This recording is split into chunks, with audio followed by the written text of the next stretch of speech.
Alice's Adventures in Wonderland by Lewis Carroll. Proem. 'Tis 20 years since Carroll's art with topsy-turvy magic sent Alice wandering through a part half comic and half tragic. Enchanting Alice, black and white has made your deeds perennial, and naught save chaos and old night can part you now from Tenniel. But still you are a type, and based in truth like Lear and Hamlet, and types may be redraped to taste in cloth of gold or camlet. Here comes a fresh costumier then, that taste may gain a wrinkle from him who drew with such deft pen the rags of Rip Van Winkle. Austin Dobson. All in the golden afternoon full leisurely we glide, for both our oars with little skill by little arms are plied, while little hands make vain pretence our wanderings to guide. Ah, cruel three, in such an hour, beneath such dreamy weather, to beg a tale of breath too weak to stir the tiniest feather. Yet what can one poor voice avail against 3 tongues together? Imperious Prima flashes forth her edict to begin it. In gentler tone Secunda hopes there will be nonsense in it, while Tertia interrupts the tale not more than once a minute. Anon to sudden silence won, in fancy they pursue the dream child moving through a land of wonders wild and new, in friendly chat with bird or beast, and half believe it true. And ever, as the story drained the wells of fancy dry, and faintly strove that weary one to put the subject by, the rest next time, it is next time, the happy voices cry. Thus grew the tale of Wonderland, thus slowly, one by one, its quaint events were hammered out, and now the tale is done, and home we steer a merry crew beneath the setting sun. Alice a childish story take, and with a gentle hand lay it where childhood's dreams are twined in memory's mystic band, like pilgrims' withered wreath of flowers plucked in a far-off land. Chapter 1. Down the Rabbit Hole. Alice was beginning to get very tired of sitting by her sister on the bank, and of having nothing to do. Once or twice she had peeped into the book her sister was reading, but it had no pictures or conversations in it. And what is the use of a book, thought Alice, without pictures or conversations? So she was considering in her own mind, as well as she could, for the hot day made her feel very sleepy and stupid, whether the pleasure of making a daisy chain would be worth the trouble of getting up and picking the daisies, when suddenly a white rabbit with pink eyes ran close by her. There was nothing so very remarkable in that, nor did Alice think it so very much out of the way to hear the rabbit say to itself, oh dear, I shall be too late." When she thought it over afterwards, it occurred to her that she ought to have wondered at this, but at the time it all seemed quite natural. But when the rabbit actually took a watch out of its waistcoat pocket and looked at it, and then hurried on, Alice started to her feet, for it flashed across her mind that she had never before seen a rabbit with either a waistcoat pocket or a watch to take out of it, and burning with curiosity she ran across the field after it, and was just in time to see it pop down a large rabbit hole under the hedge. In another moment down went Alice after it, never once considering how in the world she was to get out again. The rabbit hole went straight on like a tunnel for some way, and then dipped suddenly down, so suddenly that Alice had not a moment to think about stopping herself before she found herself falling down what seemed to be a very deep well. Either the well was very deep, or she fell very slowly, for she had plenty of time as she went down to look about her, and to wonder what was going to happen next. First she tried to look down and make out what she was coming to, but it was too dark to see anything. Then she looked at the sides of the well, and noticed that they were filled with cupboards and bookshelves. Here and there she saw maps and pictures hung upon pegs. She took down a jar from one of the shelves as she passed it. It was labelled orange marmalade, but to her disappointment it was empty. She did not like to drop the jar for fear of killing somebody underneath, so managed to put it into one of the cupboards as she fell past it. "Well," thought Alice to herself, "after such a fall as this I shall think nothing of tumbling downstairs. How brave they'll all think of me at home! Why, I wouldn't say anything about it, even if I fell off the top of the house," which was very likely true. Down, down, down. Would the fall never come to an end? "I wonder how many miles I've fallen by this time," she said aloud. "I must be getting somewhere near the centre of the earth. Let me see, that would be 4,000 miles down, I think." For you see, Alice had learnt several things of this sort in her lessons in the schoolroom, and though this was not a very good opportunity for showing off her knowledge, as there was no one to listen to her, still it was good practice to say it over. "Yes, that's about the right distance, but then I wonder what latitude or longitude I've got to." Alice had no idea what latitude was, or longitude either, but thought they were nice grand words to say. Presently she began again. "I wonder if I shall fall right through the earth. How funny it'll seem to come out among the people that walk with their heads downwards. The antipathies, I think." She was rather glad there was no one listening this time, as it didn't sound at all the right word. "But I shall have to ask them what the name of the country is, you know. Please, ma'am, is this New Zealand or Australia?" And she tried to curtsy as she spoke. Fancy curtsying as you're falling through the air. Do you think you could manage it?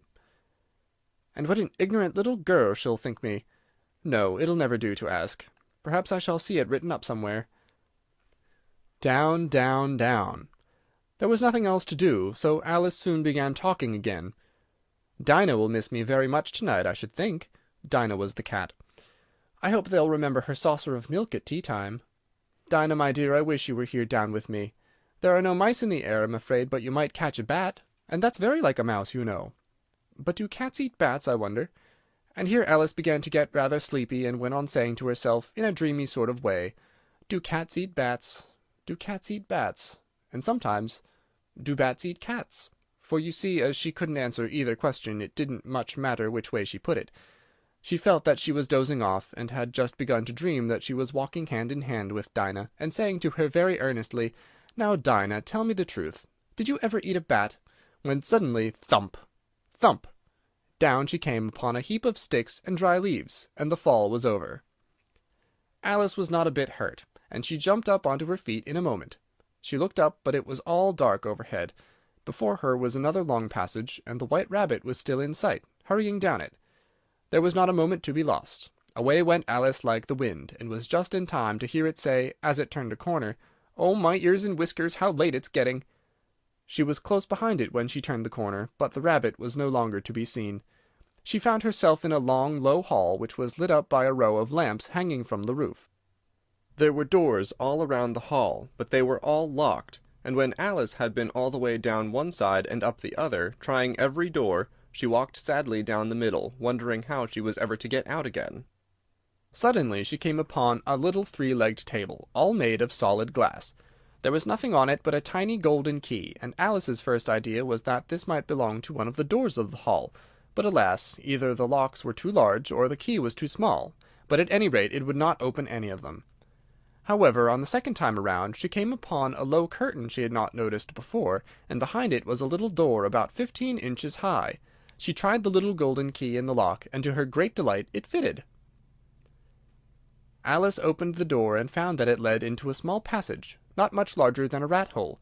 She knelt down, and looked along the passage into the loveliest garden you ever saw. How she longed to get out of that dark hall, and wander about among those beds of bright flowers and those cool fountains. But she could not even get her head through the doorway. "Molly, even if my head would go through," thought poor Alice, "it would be of very little use without my shoulders. Oh, how I wish I could shut up like a telescope! I think I could, if I only knew how to begin." For you see, so many out-of-the-way things had happened lately, that Alice had begun to think that very few things indeed were really impossible. There seemed to be no use in waiting by the little door, so she went back to the table, half hoping she might find another key on it, or at any rate a book of rules for shutting people up like telescopes. This time she found a little bottle on it, which certainly was not here before, said Alice, and tied round the neck of the bottle was a paper label with the words "Drink me" beautifully printed on it in large letters. It was all very well to say "Drink me," but the wise little Alice was not going to do that in a hurry. "No, I'll look first," she said, "and see whether it's marked poison or not." For she had read several nice little stories about children who had got burnt and eaten up by wild beasts and other unpleasant things, all because they would not remember the simple rules their friends had taught them, such as that a red-hot poker will burn you if you hold it too long, and that if you cut your finger very deeply with a knife it usually bleeds. And she had never forgotten that if you drink much from a bottle marked poison, it is almost certain to disagree with you sooner or later. However, this bottle was not marked poison, so Alice ventured to taste it, and finding it very nice, it had in fact a sort of mixed flavour of cherry tart, custard, pineapple, roast turkey, coffee, and hot buttered toast, she very soon finished it off. "What a curious feeling," said Alice. "I must be shutting up like a telescope." And so it was indeed. She was now only 10 inches high, and her face brightened up at the thought that she was now the right size for going through that little door into that lovely garden. First, however, she waited for a few minutes to see if she was going to shrink any further. She felt a little nervous about this. "For it might end, you know," said Alice to herself, "in my going out altogether like a candle." I wonder what I should be like then, and she tried to fancy what the flame of a candle looks like after the candle is blown out, for she could not remember ever having seen such a thing. After a while, finding that nothing more happened, she decided on going into the garden at once. But alas for poor Alice! When she got to the door she found she had forgotten the little golden key, and when she went back to the table for it, she found she could not possibly reach it. She could see it quite plainly through the glass, and she tried her best to climb up one of the legs of the table, but it was too slippery, and when she had tired herself out with trying, the poor little thing sat down and cried. "Come, there's no use in crying like that," said Alice to herself rather sharply. "I advise you to leave off this minute." She generally gave herself very good advice, though she very seldom followed it, and sometimes she scolded herself so severely as to bring tears into her eyes, and once she remembered trying to box her own ears for having cheated herself in a game of croquet she was playing against herself, for this curious child was very fond of pretending to be two people. "But it's no use now," thought poor Alice, "to pretend to be two people. Why, there's hardly enough of me left to make one respectable person." Soon her eye fell on a little glass box that was lying under the table. She opened it, and found in it a very small cake, on which the words "Eat me" were beautifully marked in currants. "Well, I'll eat it," said Alice, "and if it makes me grow larger I can reach the key, and if it makes me grow smaller I can creep under the door, so either way I'll get into the garden, and I don't care which happens." She ate a little bit, and said anxiously to herself, "Which way, which way?" holding her hand on the top of her head to feel which way it was growing, and she was quite surprised to find that she remained the same size. To be sure, this is what generally happens when one eats cake, but Alice had got so much into the way of expecting nothing but out-of-the-way things to happen, that it seemed quite dull and stupid for life to go on in the common way. So she set to work, and very soon finished off the cake. The Pool of Tears. "Curious, sir, and curious, sir," cried Alice. She was so much surprised that for a moment she quite forgot how to speak good English. "Now I'm opening out like the largest telescope that ever was. Good-bye, feet." For when she looked down at her feet they seemed to be almost out of sight. They were getting so far off. "Oh, my poor little feet! I wonder who will put on your shoes and stockings for you now, dears? I'm sure I shan't be able. I shall be a great deal too far off to trouble myself about you. You must manage the best way you can. But I must be kind to them," thought Alice, "or perhaps they won't walk the way I want to go. Let me see. I'll give them a new pair of boots every Christmas." And she went on planning to herself how she would manage it. "They must go by the carrier," she thought, "and how funny it'll seem sending presents to one's own feet, and how odd the directions will look. Alice's right foot, Esquire, hearthrug, near the fender, with Alice's love." Oh dear, what nonsense I'm talking! Just then her head struck against the roof of the hall. In fact, she was now rather more than 9 feet high, and she at once took up the little golden key and hurried off to the garden door. Poor Alice! It was as much as she could do, lying down on one side to look through into the garden with one eye, but to get through was more hopeless than ever, and she sat down and began to cry again.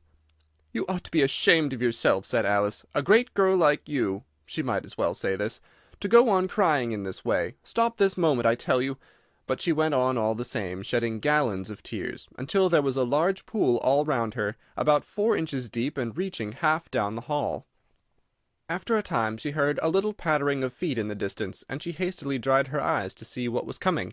It was the White Rabbit returning, splendidly dressed, with a pair of white kid gloves in one hand, and a large fan in the other.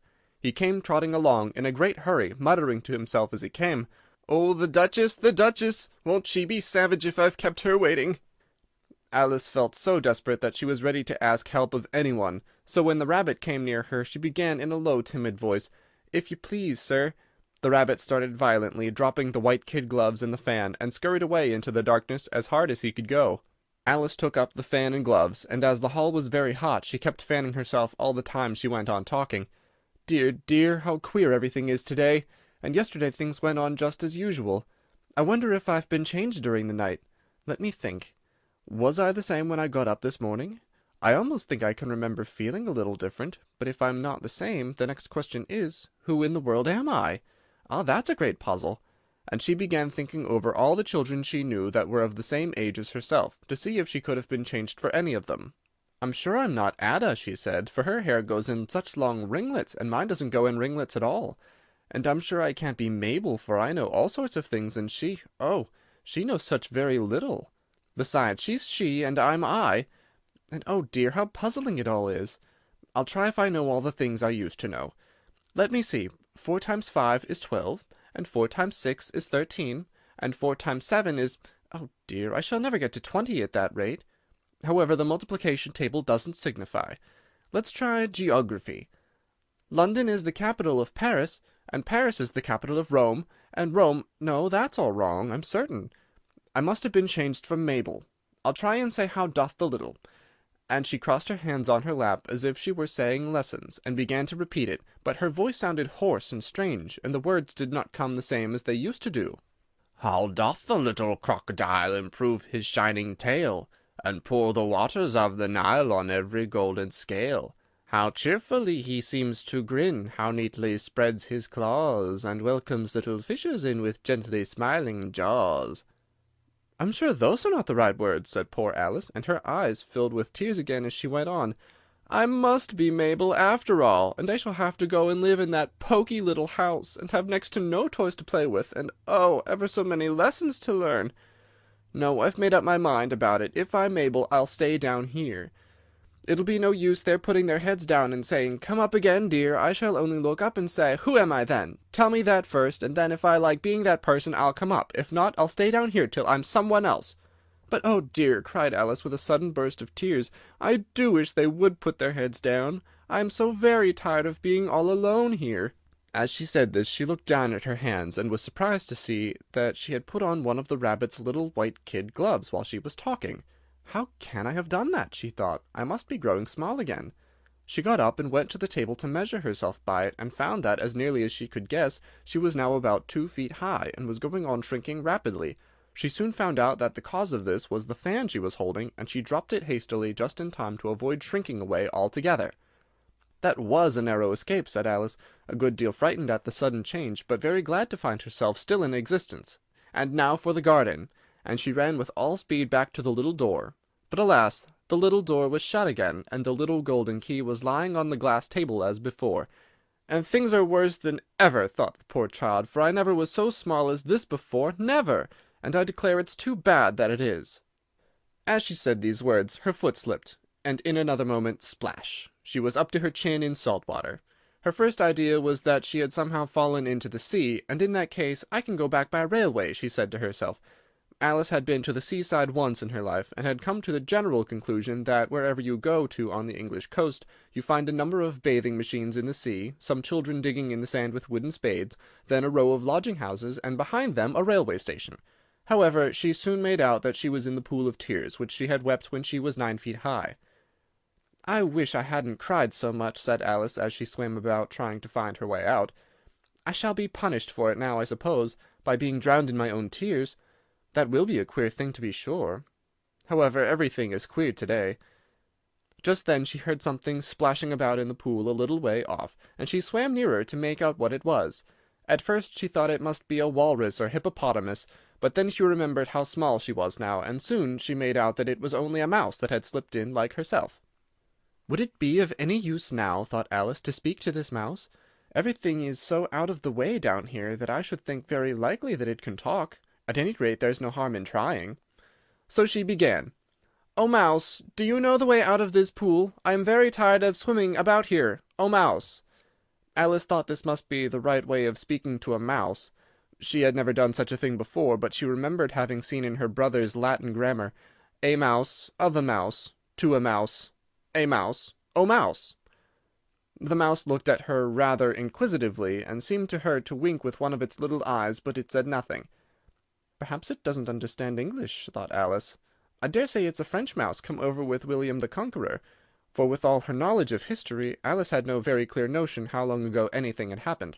So she began again, "Wheels machat," which was the first sentence in her French lesson book. The mouse gave a sudden leap out of the water, and seemed to quiver all over with fright. "Oh, I beg your pardon," cried Alice hastily, afraid that she had hurt the poor animal's feelings. "I quite forgot you didn't like cats." "Not like cats!" cried the mouse in a shrill, passionate voice. "Would you like cats if you were me?" "Well, perhaps not," said Alice in a soothing tone. "Don't be angry about it. And yet I wish I could show you our cat Dinah. I think you'd take a fancy to cats if you could only see her. She's such a dear, quiet thing." Alice went on half to herself as she swam lazily about in the pool. and she sits purring so nicely by the fire, licking her paws and washing her face, and she's such a nice soft thing to nurse, and she's such a capital one for catching mice. Oh, I beg your pardon," cried Alice again, for this time the mouse was bristling all over, and she felt certain it must be really offended. "We won't talk about her any more if you'd rather not." "We, indeed!" cried the mouse, who was trembling down to the end of his tail. "As if I would talk on such a subject! Our family has always hated cats. Nasty, low, vulgar things. Don't let me hear the name again." "I won't, indeed," said Alice, in a great hurry to change the subject of conversation. Are you fond of dogs?" The mouse did not answer, so Alice went on eagerly. "There's such a nice little dog near our house I should like to show you. A little bright-eyed terrier, you know, with, oh, such long curly brown hair, and it'll fetch things when you throw them, and it'll sit up and beg for its dinner, and all sorts of things. I can't remember half of them.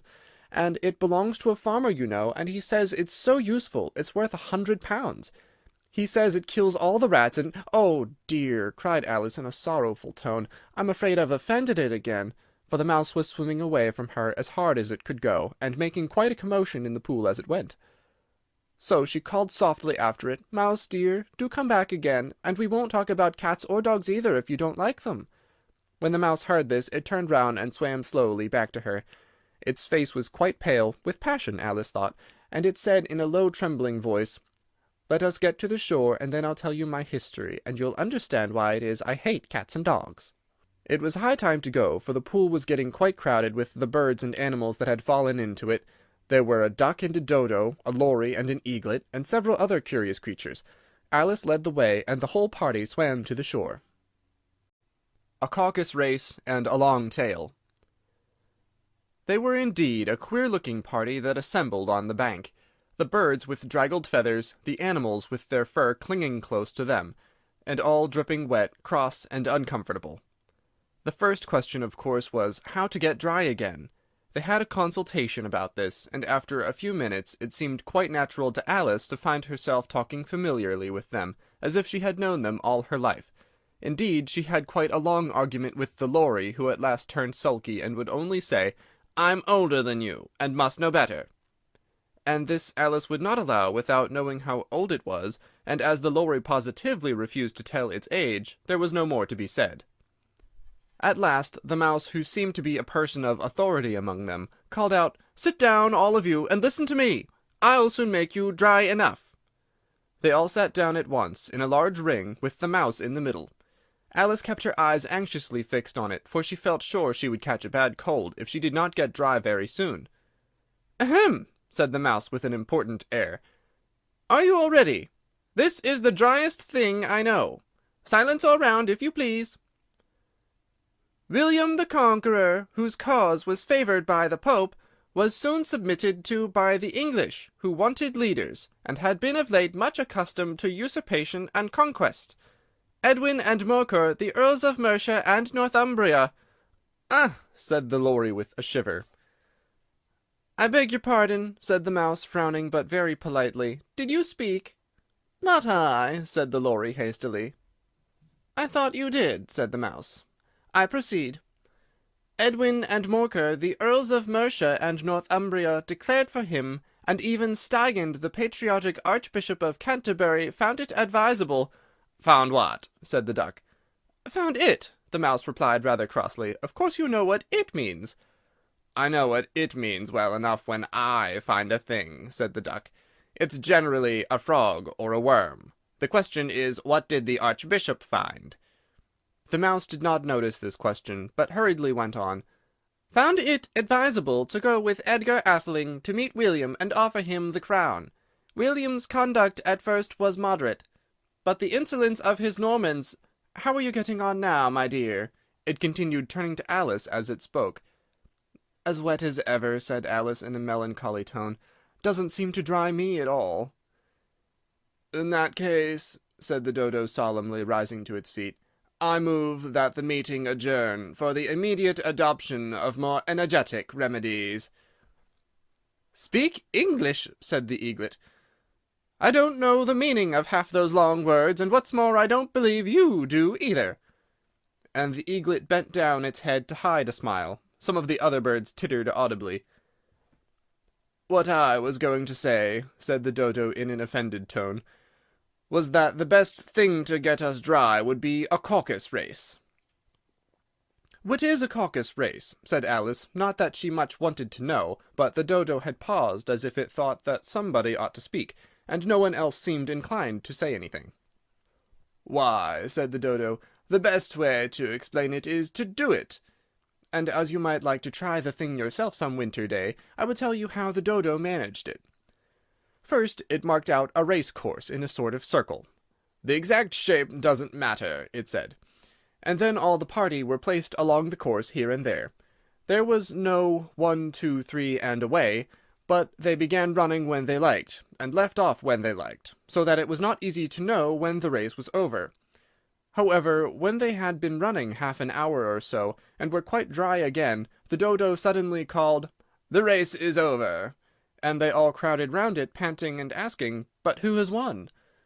This question the Dodo could not answer without a great deal of thought, and it stood for a long time with one finger pressed upon its forehead, the position in which you usually see Shakespeare in the pictures of him, while the rest waited in silence.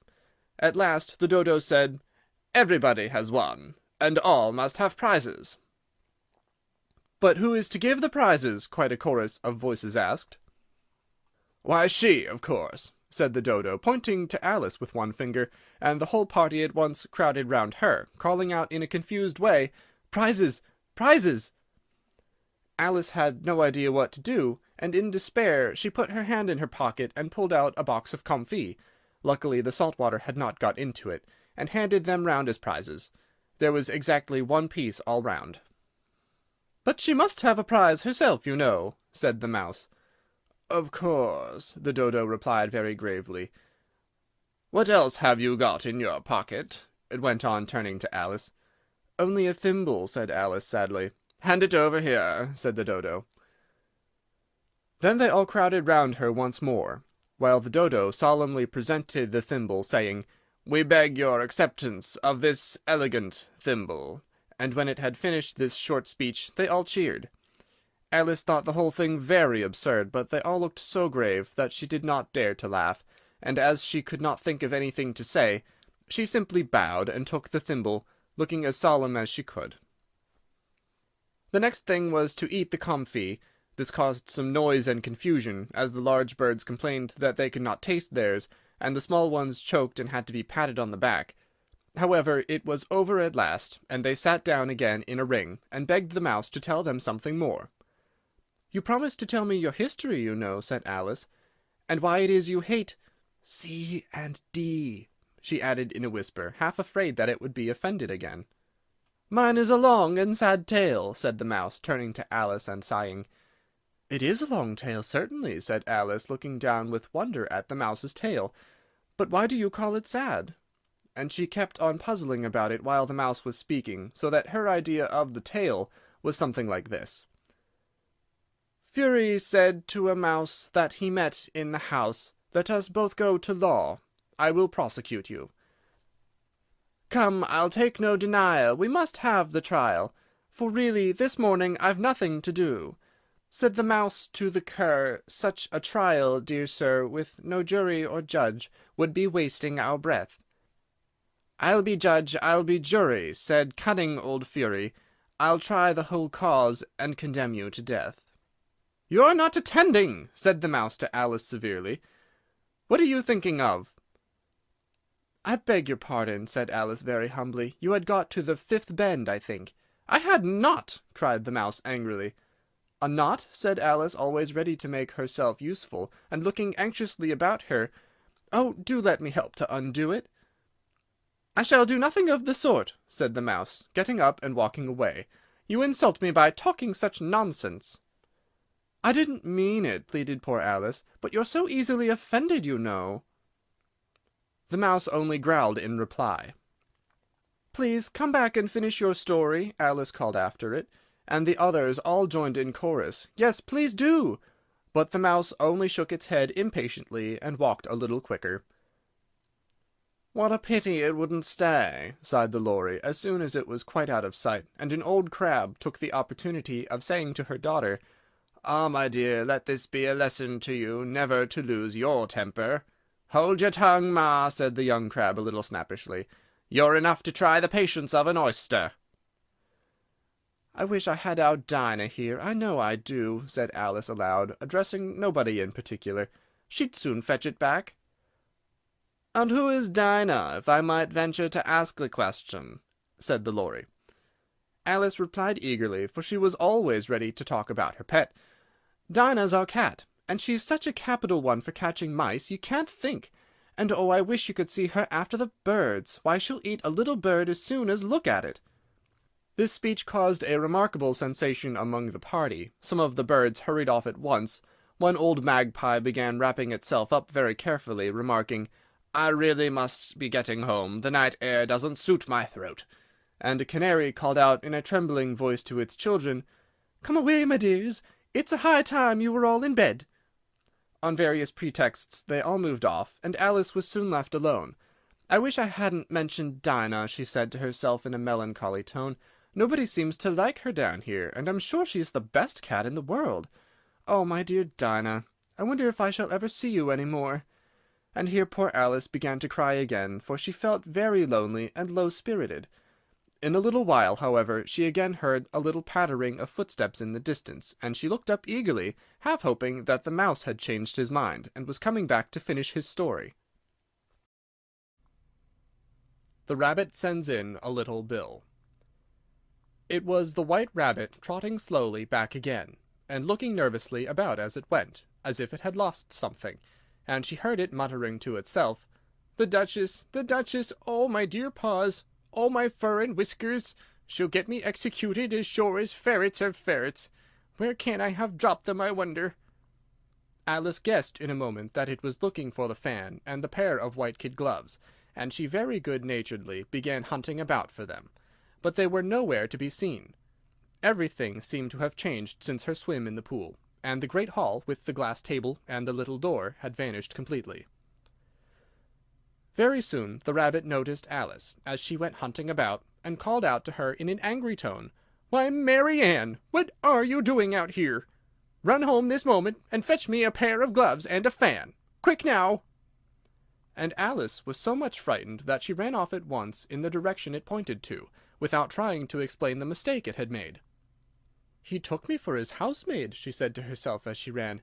How surprised he'll be when he finds out who I am. But I'd better take him his fan and gloves. That is, if I can find them. As she said this, she came upon a neat little house, on the door of which was a bright brass plate with the name W. Rabbit engraved upon it. She went in without knocking, and hurried upstairs, in great fear lest she should meet the real Mary Ann, and be turned out of the house before she had found the fan and gloves. How queer it seems, Alice said to herself, to be going messages for a rabbit. I suppose Dinah'll be sending me on messages next, and she began fancying the sort of thing that would happen. Miss Alice, come here directly, and get ready for your walk. Coming in a minute, nurse, but I've got to watch this mouse-hole till Dinah comes back, and see that the mouse doesn't get out.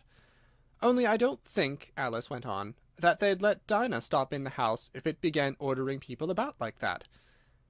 By this time she had found her way into a tidy little room with a table in the window, and on it, as she had hoped, a fan and 2 or 3 pairs of tiny white kid gloves. She took up the fan and a pair of the gloves, and was just going to leave the room when her eye fell upon a little bottle that stood near the looking-glass. There was no label this time with the words "Drink me," but nevertheless she uncorked it and put it to her lips. I know something interesting is sure to happen, she said to herself, whenever I eat or drink anything, so I'll just see what this bottle does. I do hope it will make me grow large again, for really I'm quite tired of being such a tiny little thing. It did so indeed, and much sooner than she had expected.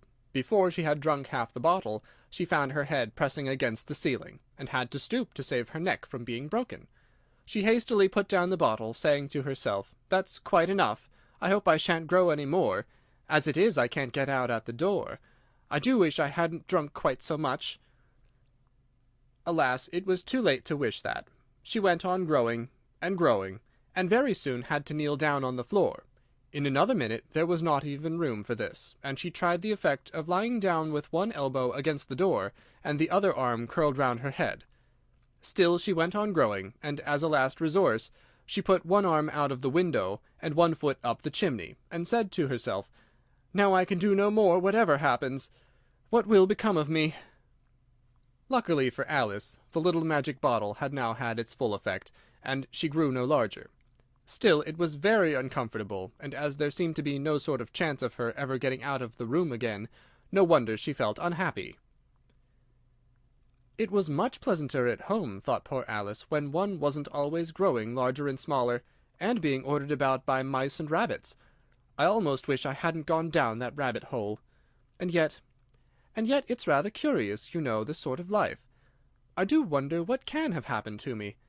When I used to read fairy tales, I fancied that kind of thing never happened, and now here I am in the middle of one. There ought to be a book written about me, that there ought, and when I grow up I'll write one. But I'm grown up now," she added in a sorrowful tone. "At least there's no room to grow up any more here." "But then," thought Alice, "shall I never get any older than I am now? That'll be a comfort one way, never to be an old woman, but then always to have lessons to learn. Oh, I shouldn't like that." "Oh, you foolish Alice," she said to herself. "How can you learn lessons in here? Why, there's hardly room for you, and no room at all for any lessons books." And so she went on, taking first one side and then the other, and making quite a conversation of it altogether. But after a few minutes she heard a voice outside, and stopped to listen. "Mary Ann! Mary Ann!" said the voice. "Fetch me my gloves this moment." Then came a little pattering of feet on the stairs. Alice knew it was the rabbit coming to look for her, and she trembled till she shook the house, quite forgetting that she was now about 1,000 times as large as the rabbit, and had no reason to be afraid of it. Presently the rabbit came up to the door, and tried to open it, but as the door opened inwards, and Alice's elbow was pressed hard against it, that attempt proved a failure. Alice heard it say to itself, "Then I'll go round and get in at the window." "That you won't," thought Alice, and after waiting till she fancied she heard the rabbit just under the window, she suddenly spread out her hand, and made a snatch in the air. She did not get hold of anything, but she heard a little shriek, and a fall, and a crash of broken glass, from which she concluded that it was just possible that it had fallen into a cucumber frame, or something of the sort. Next came an angry voice, the rabbit's. "Pat! Pat! Where are you?" And then a voice she had never heard before. "Sure, and I'm here, digging for apples, your honour." "Digging for apples, indeed!" said the rabbit angrily. "Here, come and help me out of this." Sounds of more broken glass. "Now tell me, Pat, what's that in the window?" "Sure, it's an arm, your honour." He pronounced it arum. "An arm, you goose! Who ever saw one that size? Why, it fills the whole window." "Sure it does, your honour, but it's an arm for all that." "Well, it's got no business there, at any rate. Go and take it away." There was a long silence after this, and Alice could only hear whispers now and then, such as, "Sure, I don't like it, your honour, at all, at all." "Do as I tell you, you coward." And at last she spread out her hand again, and made another snatch in the air. This time there were 2 little shrieks, and more sounds of broken glass. "What a number of cucumber frames there must be," thought Alice. "I wonder what they'll do next. As for pulling me out of the window, I only wish they could. I'm sure I don't want to stay in here any longer." She waited for some time without hearing anything more. At last came a rumbling of little cartwheels, and the sound of a good many voices all talking together. She made out the words, "Where's the other ladder? Why, I hadn't to bring but one. Bill's got the other. Bill, fetch it here, lad. Here, put 'em up at this corner. No, tie 'em together first. They don't reach half high enough yet. Oh, they'll do well enough. Don't be particular. Here, Bill, catch hold of this rope. Will the roof bear? Mind that loose slate. Oh, it's coming down. Heads below!" A loud crash. "Now, who did that?" "It was Bill, I fancy." "Who's to go down the chimney?" "Nay, I shan't. You do it." "That I won't, then. Bill's to go down." "Here, Bill, the master says you've to go down the chimney." "Oh, so Bill's got to come down the chimney, has he?" said Alice to herself. "Why, they seem to put everything upon Bill. I wouldn't be in Bill's place for a good deal. This fireplace is narrow, to be sure, but I think I can kick a little. She drew her foot as far down the chimney as she could, and waited till she heard a little animal, she couldn't guess of what sort it was, scratching and scrambling about in the chimney close above her.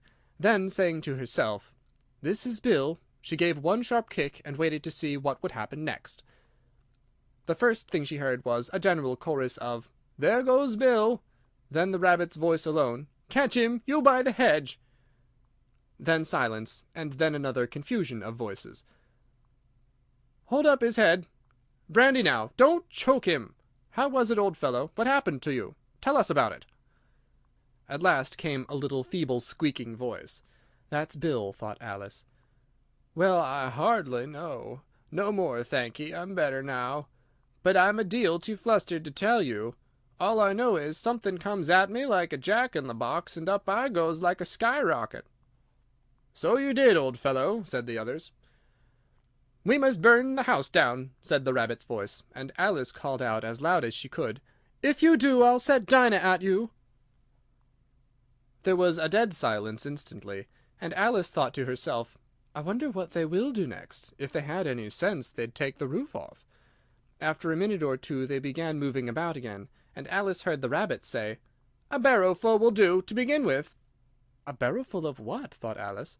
But she had not long to doubt, for the next moment a shower of little pebbles came rattling in at the window, and some of them hit her in the face. "I'll put a stop to this," she said to herself, and shouted out, "You'd better not do that again," which produced another dead silence. Alice noticed with some surprise that the pebbles were all turning into little cakes as they lay on the floor, and a bright idea came into her head. "If I eat one of these cakes," she thought, "it's sure to make some change in my size, and as it can't possibly make me larger, it must make me smaller, I suppose." So she swallowed one of the cakes, and was delighted to find that she began shrinking directly.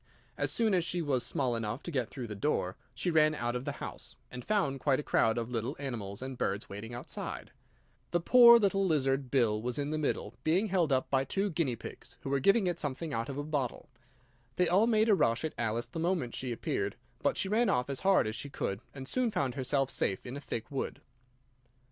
"The first thing I've got to do," said Alice to herself as she wandered about in the wood, "is to grow to my right size again, and the second thing is to find my way into that lovely garden.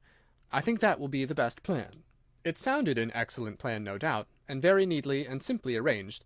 The only difficulty was that she had not the smallest idea how to set about it, and while she was peering about anxiously among the trees, a little sharp bark just over her head made her look up in a great hurry. An enormous puppy was looking down at her with large round eyes, and feebly stretching out one paw, trying to touch her. "Poor little thing!" said Alice in a coaxing tone, and she tried hard to whistle to it, but she was terribly frightened all the time at the thought that it might be hungry, in which case it would be very likely to eat her up in spite of all her coaxing. Hardly knowing what she did, she picked up a little bit of stick and held it out to the puppy, whereupon the puppy jumped into the air off all its feet at once, with a yelp of delight, and rushed at the stick and made believe to worry it. Then Alice dodged behind a great thistle to keep herself from being run over, and the moment she appeared on the other side, the puppy made another rush at the stick, and tumbled head over heels in its hurry to get hold of it. Then Alice, thinking it was very like having a game of play with a cart-horse, and expecting every moment to be trampled under its feet, ran round the thistle again. Then the puppy began a series of short charges at the stick, running a little way forwards each time, and a long way back, and barking hoarsely all the while, till at last it sat down a good way off, panting, with its tongue hanging out of its mouth, and its great eyes half shut. This seemed to Alice a good opportunity for making her escape, so she set off at once, and ran till she was quite tired and out of breath, and till the puppy's bark sounded quite faint in the distance. "And yet what a dear little puppy it was," said Alice, as she leaned against a buttercup to rest herself, and fanned herself with one of the leaves. "I should have liked teaching it tricks very much, if I'd only been the right size to do it. Oh dear, I'd nearly forgotten that I have to grow up again. Let me see, how is it to be managed? I suppose I ought to eat or drink something or other, but the great question is what?" The great question certainly was what. Alice looked all round her at the flowers and the blades of grass, but she could not see anything that looked like the right thing to eat or drink under the circumstances. There was a large mushroom growing near her about the same height as herself, and when she had looked under it, and on both sides of it, and behind it, it occurred to her that she might as well look and see what was on the top of it. She stretched herself up on tiptoe, and peeped over the edge of the mushroom, and her eyes immediately met those of a large blue caterpillar, that was sitting on the top with its arms folded, quietly smoking a long hookah, and taking not the smallest notice of her, or of anything else. Advice from a Caterpillar. The caterpillar and Alice looked at each other for some time in silence. At last the caterpillar took the hookah out of its mouth, and addressed her in a languid, sleepy voice.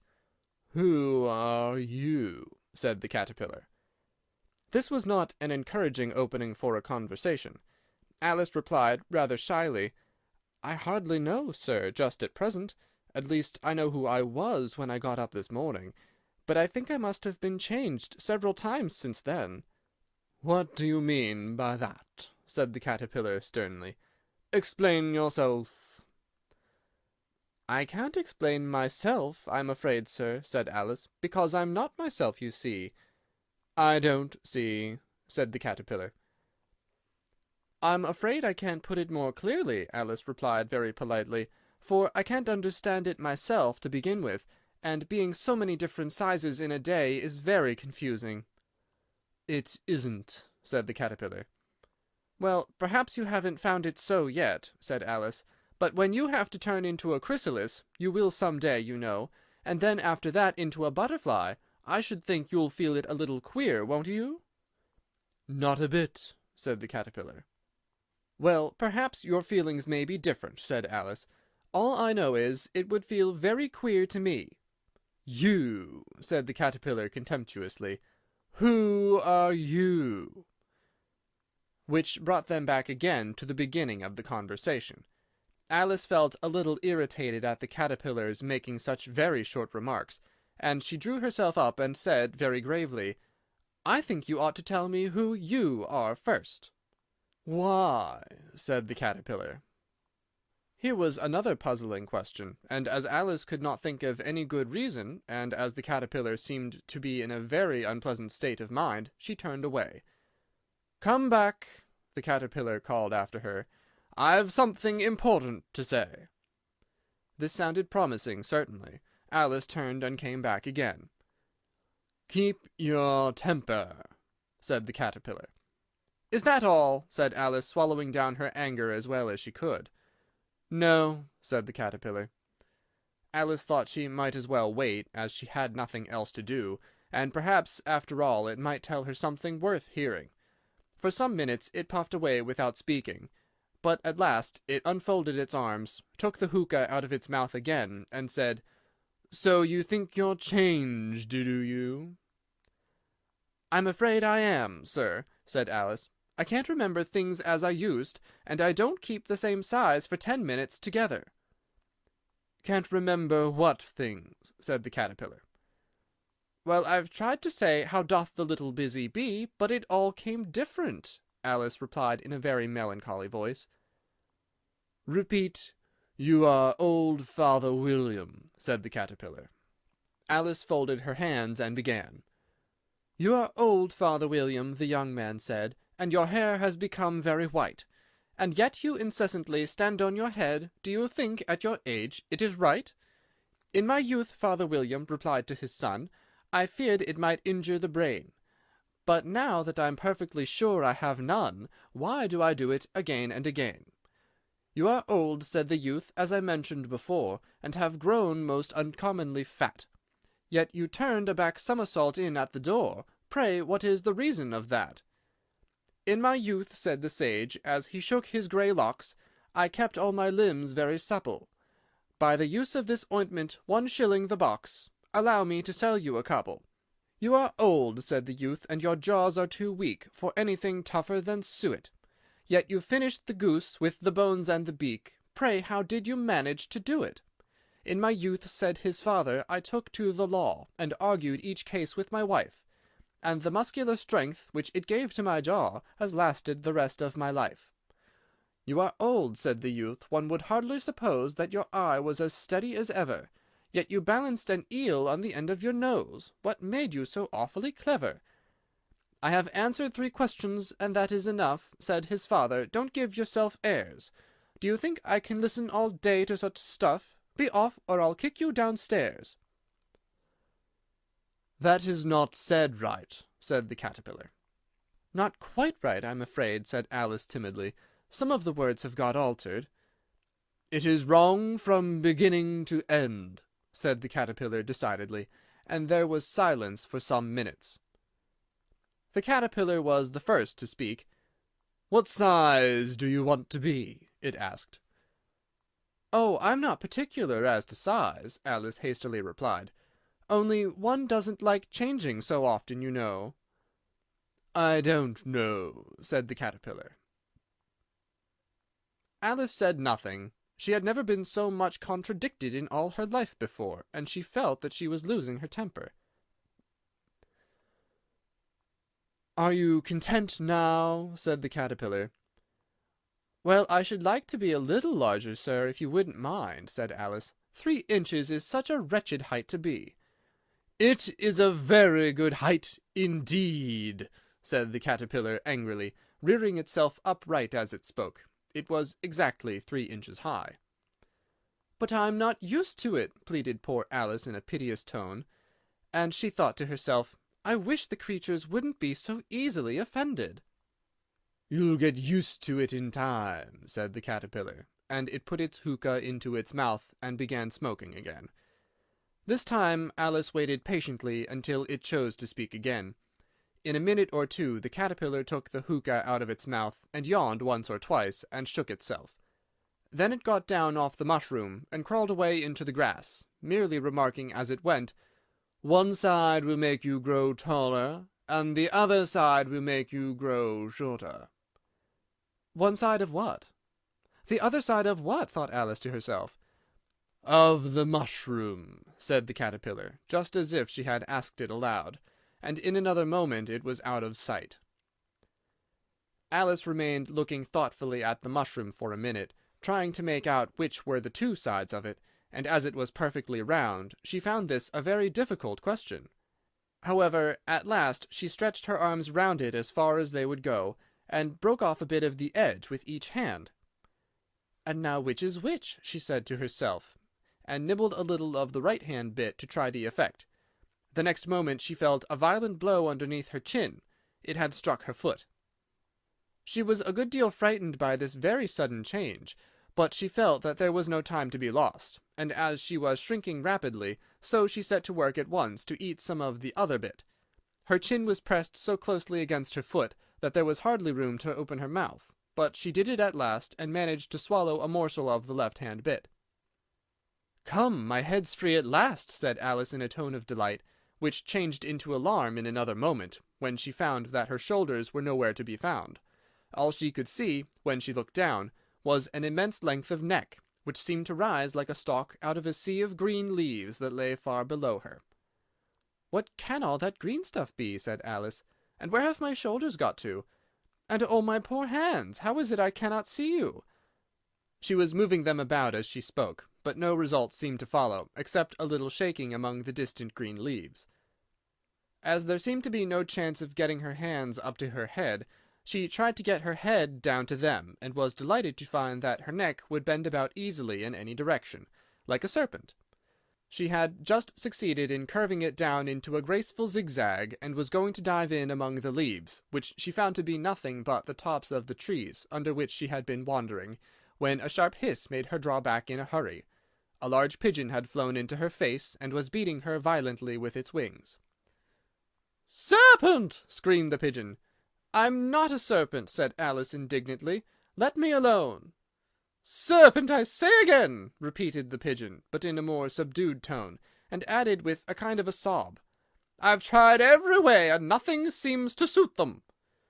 "I haven't the least idea what you're talking about," said Alice.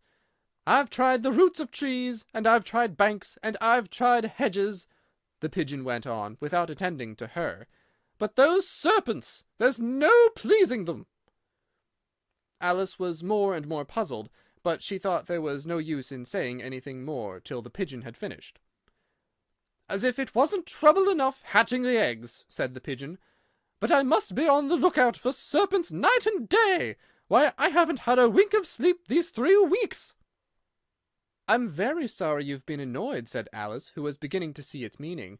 "And just as I'd taken the highest tree in the wood," continued the pigeon, raising its voice to a shriek, "and just as I was thinking I should be free of them at last, they must needs come wriggling down from the sky. Ugh, serpent!"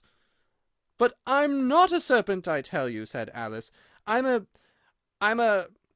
"Well, what are you?" said the pigeon. "I can see you're trying to invent something." I'm a little girl," said Alice rather doubtfully, and she remembered the number of changes she had gone through that day. "A likely story indeed," said the pigeon in a tone of the deepest contempt. "I've seen a good many little girls in my time, but never one with such a neck as that. No, no, you are a serpent, and there's no use denying it. I suppose you'll be telling me next that you never tasted an egg." "I have tasted eggs, certainly," said Alice, who was a very truthful child, "but little girls eat eggs quite as much as serpents do, you know." "I don't believe it," said the pigeon, "but if they do, why, then they're a kind of serpent, that's all I can say." This was such a new idea to Alice that she was quite silent for a minute or two, which gave the pigeon the opportunity of adding, "You're looking for eggs, I know that well enough, and what does it matter to me whether you're a little girl or a serpent?" "It matters a good deal to me," said Alice hastily, "but I'm not looking for eggs as it happens, and if I was, I shouldn't want yours. I don't like them raw." "Well, be off then," said the pigeon in a sulky tone, as it settled down again into its nest. Alice crouched down among the trees as well as she could, for her neck kept getting entangled among the branches, and every now and then she had to stop and untwist it. After a while she remembered that she still held the pieces of mushroom in her hands, and she set to work very carefully, nibbling first at one and then at the other, and growing sometimes taller and sometimes shorter, until she had succeeded in bringing herself down to her usual height. It was so long since she had been anything near the right size, that it felt quite strange at first, but she got used to it in a few minutes, and began talking to herself as usual. "Come, there's half my plan done now. How puzzling all these changes are! I'm never sure what I'm going to be, from one minute to another. However, I've got back to my right size. The next thing is to get into that beautiful garden. How is that to be done, I wonder?" As she said this, she came suddenly upon an open place, with a little house in it about 4 feet high. "Whoever lives there?" thought Alice. "It'll never do to come upon them this size. Why, I should frighten them out of their wits." So she began nibbling at the right-hand bit again, and did not venture to go near the house till she had brought herself down to 9 inches high. Pig and Pepper. For a minute or two she stood looking at the house, and wondering what to do next, when suddenly a footman in livery came running out of the wood. She considered him to be a footman because he was in livery, otherwise, judging by his face only, she would have called him a fish, and rapped loudly at the door with his knuckles. It was opened by another footman in livery, with a round face and large eyes like a frog, and both footmen, Alice noticed, had powdered hair that curled all over their heads. She felt very curious to know what it was all about, and crept a little way out of the wood to listen. The fish footman began by producing from under his arm a great letter, nearly as large as himself, and this he handed over to the other, saying in a solemn tone, "For the Duchess, an invitation from the Queen to play croquet." The frog footman repeated in the same solemn tone, only changing the order of the words a little, "From the Queen, an invitation for the Duchess to play croquet." Then they both bowed low, and their curls got entangled together. Alice laughed so much at this that she had to run back into the wood, for fear of their hearing her, and when she next peeped out, the fish footman was gone, and the other was sitting on the ground near the door, staring stupidly up into the sky. Alice went timidly up to the door and knocked. "There's no use in knocking," said the footman, "and that for 2 reasons. First, because I'm on the same side of the door as you are. Secondly, because they're making such a noise inside, no one could possibly hear you." And certainly there was a most extraordinary noise going on within, a constant howling and sneezing, and every now and then a great crash, as if a dish or kettle had been broken to pieces. "Please, then," said Alice, "how am I to get in?" "There might be some sense in your knocking," the footman went on without attending to her, "if we had the door between us. For instance, if you were inside, you might knock, and I could let you out, you know." He was looking up into the sky all the time he was speaking, and this Alice thought decidedly uncivil. "But perhaps he can't help it," she said to herself. "His eyes are so very nearly at the top of his head. But at any rate he might answer questions. How am I to get in?" she repeated aloud. "I shall sit here," the footman remarked, "till tomorrow." At this moment the door of the house opened, and a large plate came skimming out straight at the footman's head. It just grazed his nose, and broke to pieces against one of the trees behind him. "Or next day, maybe," the footman continued in the same tone, exactly as if nothing had happened. "How am I to get in?" asked Alice again in a louder tone. "Are you to get in at all?" said the footman. "That's the first question, you know." It was, no doubt, only Alice did not like to be told so. "It's really dreadful," she muttered to herself, "the way all the creatures argue. It's enough to drive one crazy."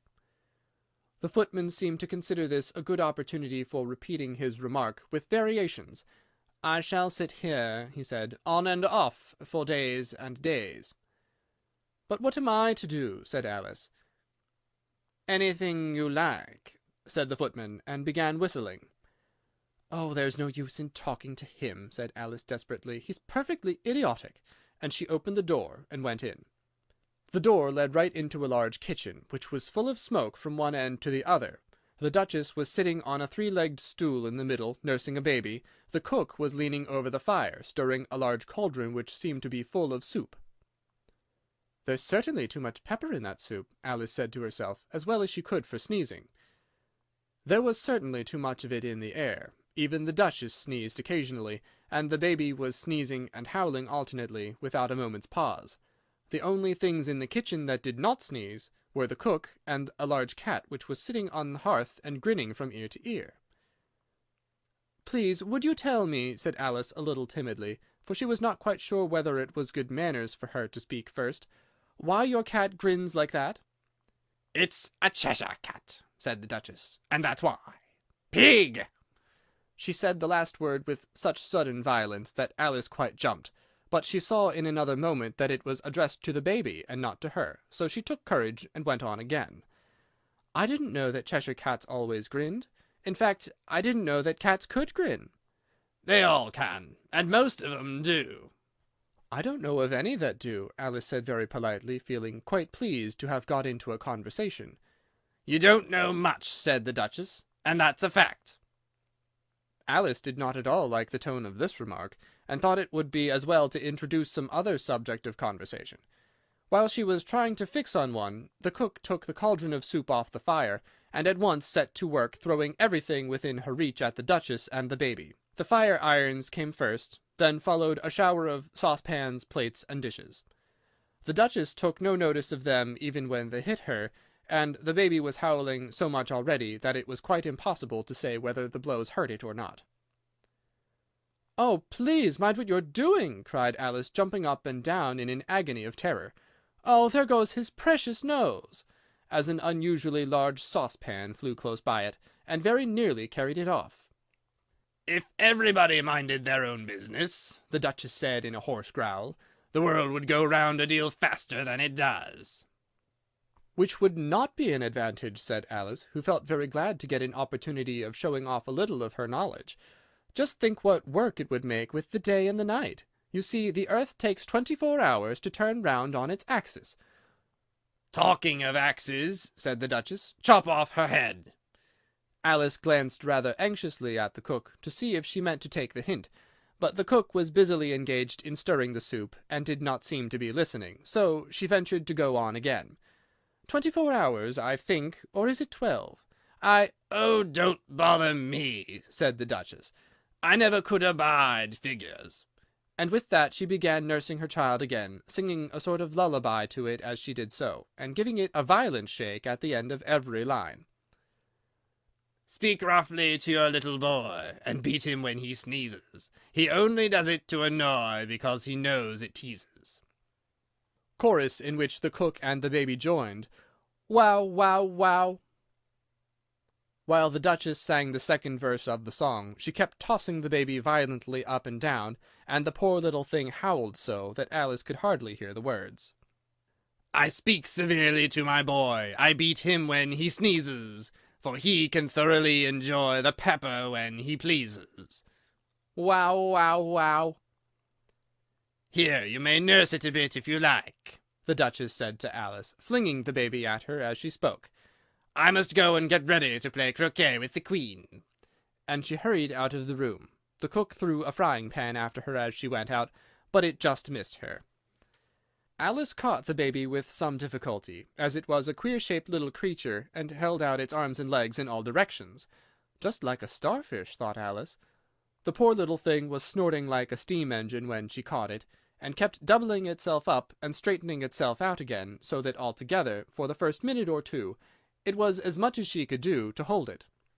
As soon as she had made out the proper way of nursing it, which was to twist it up into a knot, and then keep tight hold of its right ear and left foot, so as to prevent its undoing itself, she carried it out into the open air. If I don't take this child away with me, thought Alice, they're sure to kill it in a day or two. Wouldn't it be murder to leave it behind? She said the last words out loud, and the little thing grunted in reply. It had left off sneezing by this time. Don't grunt, said Alice. That's not at all a proper way of expressing yourself. The baby grunted again, and Alice looked very anxiously into its face to see what was the matter with it. There could be no doubt that it had a very turn-up nose, much more like a snout than a real nose. Also, its eyes were getting extremely small for a baby. Altogether, Alice did not like the look of the thing at all. But perhaps it was only sobbing, she thought, and looked into its eyes again to see if there were any tears. No, there were no tears. If you're going to turn into a pig, my dear, said Alice seriously, I'll have nothing more to do with you, mind now. The poor little thing sobbed again, or grunted, it was impossible to say which, and they went on for some while in silence. Alice was just beginning to think to herself, now what am I to do with this creature when I get it home? When it grunted again, so violently that she looked down into its face in some alarm. This time there could be no mistake about it. It was neither more nor less than a pig, and she felt that it would be quite absurd for her to carry it any further. So she set the little creature down, and felt quite relieved to see it trot quietly away into the wood. If it had grown up, she said to herself, it would have made a dreadfully ugly child, but it makes rather a handsome pig, I think. And she began thinking over other children she knew, who might do very well as pigs, and was just saying to herself, if only I knew the right way to change them, when she was a little startled by seeing the Cheshire Cat sitting on a bough of a tree a few yards off. The cat only grinned when it saw Alice. It looked good-natured, she thought, still it had very long claws and a great many teeth, so she felt that it ought to be treated with respect. Cheshire Puss, she began rather timidly, as she did not at all know whether it would like the name. However, it only grinned a little wider. Come, it's pleased so far, thought Alice, and she went on. Would you tell me, please, which way I ought to go from here? That depends a good deal on where you want to go, said the cat. I don't much care where, said Alice. Then it doesn't matter which way you go, said the cat. So long as I get somewhere, Alice added as an explanation. Oh, you're sure to do that, said the cat, if only you walk long enough. Alice felt that this could not be denied, so she tried another question. What sort of people live about here?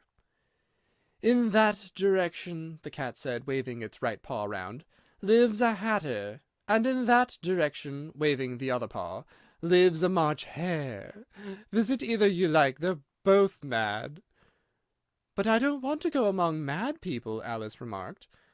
Oh, you can't help that, said the cat. We're all mad here. I'm mad. You're mad. How do you know I'm mad? Said Alice.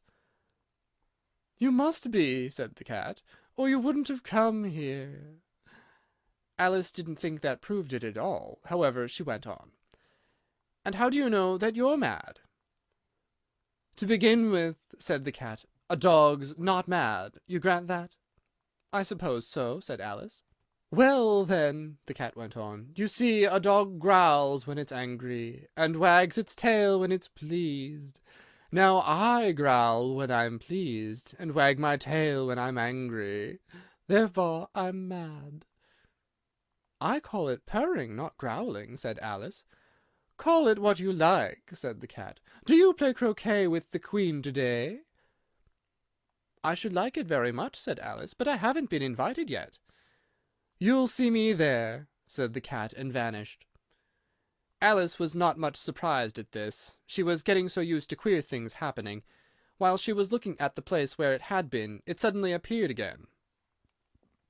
"By the by, what became of the baby?" said the cat. "I'd nearly forgotten to ask." "It turned into a pig," Alice quietly said, just as if it had come back in a natural way. "I thought it would," said the cat, and vanished again.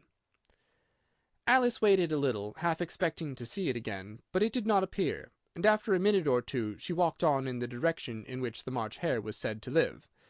"I've seen hatters before," she said to herself. "The March Hare will be much the most interesting, and perhaps as this is May, it won't be raving mad. At least, not so mad as it was in March." As she said this, she looked up, and there was the cat again, sitting on the branch of a tree. "Did you say pig or fig?" said the cat. "I said pig," replied Alice, "and I wish you wouldn't keep appearing and vanishing so suddenly. You make one quite giddy." "All right," said the cat, and this time it vanished quite slowly, beginning with the end of the tail, and ending with the grin, which remained some time after the rest of it had gone. "Well, I've often seen a cat without a grin," thought Alice, "but a grin without a cat, it's the most curious thing I ever saw in all my life." She had not gone much farther before she came in sight of the house of the March Hare. She thought it must be the right house, because the chimneys were shaped like ears, and the roof was thatched with fur. It was so large a house that she did not like to go nearer till she had nibbled some more of the left-hand bit of mushroom, and raised herself to about 2 feet high. Even then she walked up towards it rather timidly, saying to herself, "Suppose it should be raving mad after all! I almost wish I'd gone to see the Hatter instead." A Mad Tea Party. There was a table set out under a tree in front of the house, and the March Hare and the Hatter were having tea at it. A dormouse was sitting between them, fast asleep, and the other two were using it as a cushion, resting their elbows on it, and talking over its head.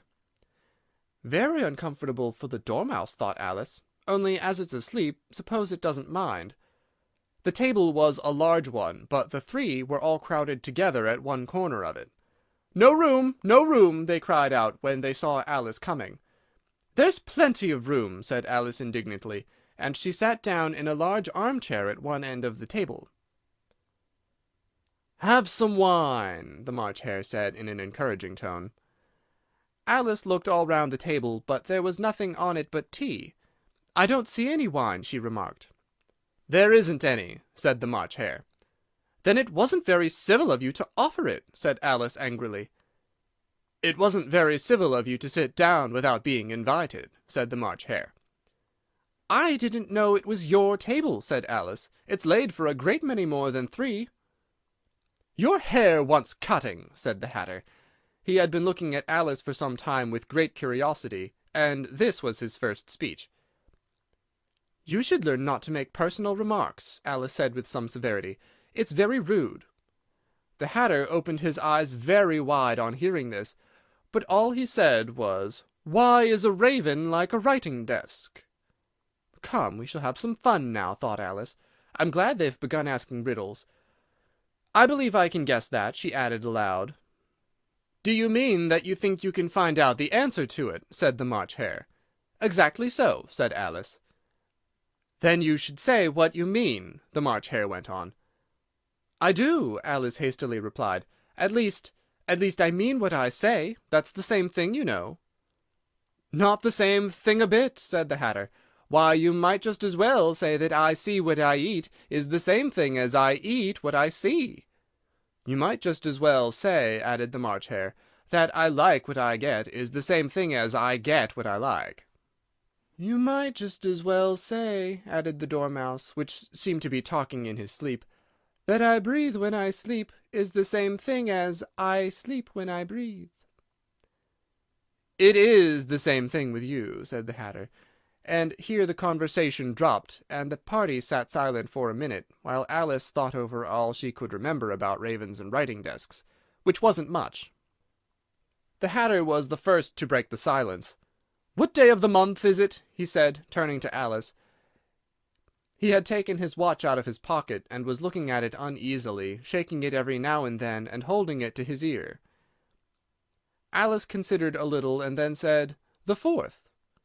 "2 days wrong," sighed the Hatter. "I told you butter would not suit the works," he added, looking angrily at the March Hare. "It was the best butter," the March Hare meekly replied. "Yes, but some crumbs must have got in as well," the Hatter grumbled. "You shouldn't have put it in with the bread knife." The March Hare took the watch and looked at it gloomily. Then he dipped it into his cup of tea and looked at it again, but he could think of nothing better to say than his first remark. It was the best butter, you know. Alice had been looking over his shoulder with some curiosity. "What a funny watch," she remarked. "It tells the day of the month, and doesn't tell what o'clock it is." "Why shouldn't it?" muttered the Hatter. "Does your watch tell you what year it is?" "Of course not," Alice replied very readily. "But that's because it stays the same year for such a long time together." "Which is just the case with mine," said the Hatter. Alice felt dreadfully puzzled. The Hatter's remark seemed to have no meaning in it, and yet it was certainly English. "I don't quite understand," she said as politely as she could. "The Dormouse is asleep again," said the Hatter, and he poured a little hot tea upon its nose. The Dormouse shook its head impatiently, and said without opening its eyes, "Of course, of course. Just what I was going to remark myself." "Have you guessed the riddle yet?" the Hatter said, turning to Alice again. "No, I give it up," Alice replied. "What's the answer?" "I haven't the slightest idea," said the Hatter.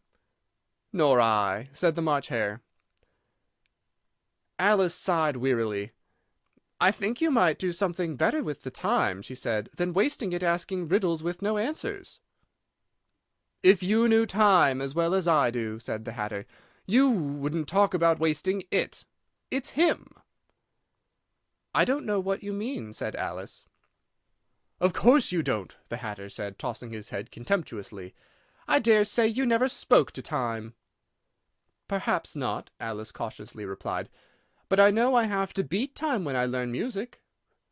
"Ah, that accounts for it," said the Hatter. "He won't stand beating.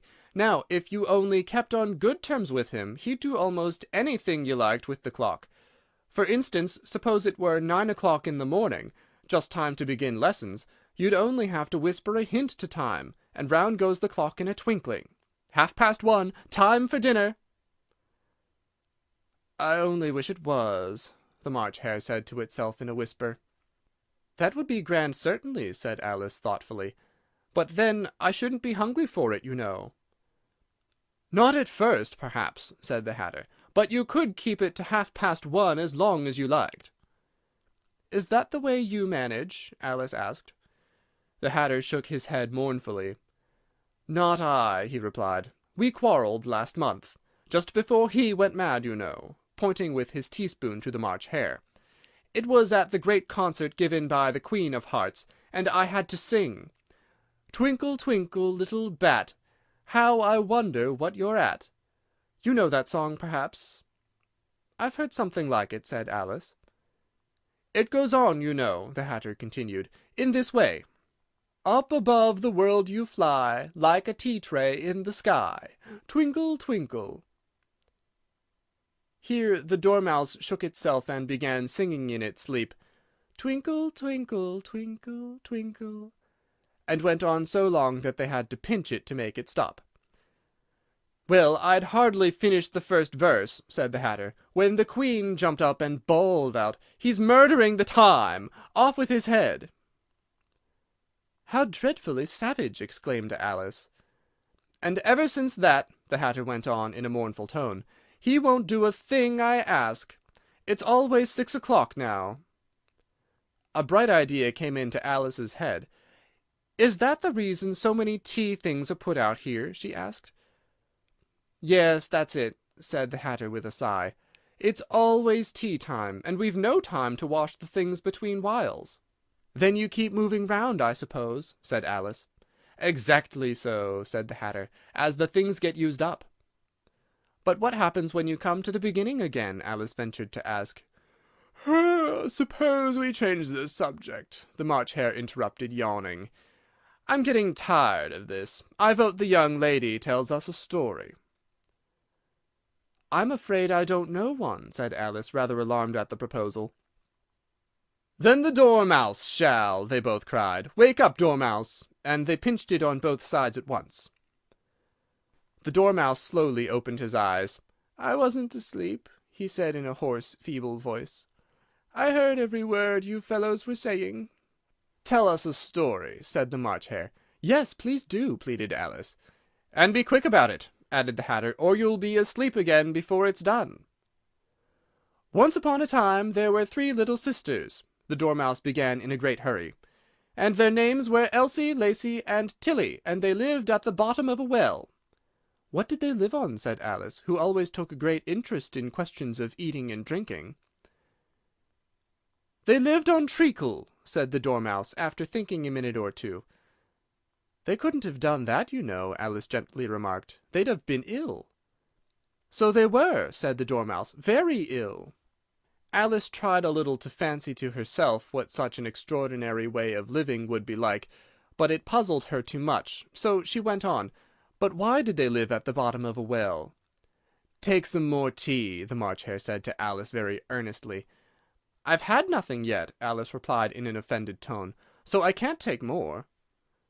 "You mean you can take less," said the Hatter. "It's very easy to take more than nothing."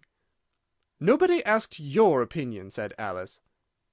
"Who's making personal remarks now?" the Hatter asked triumphantly.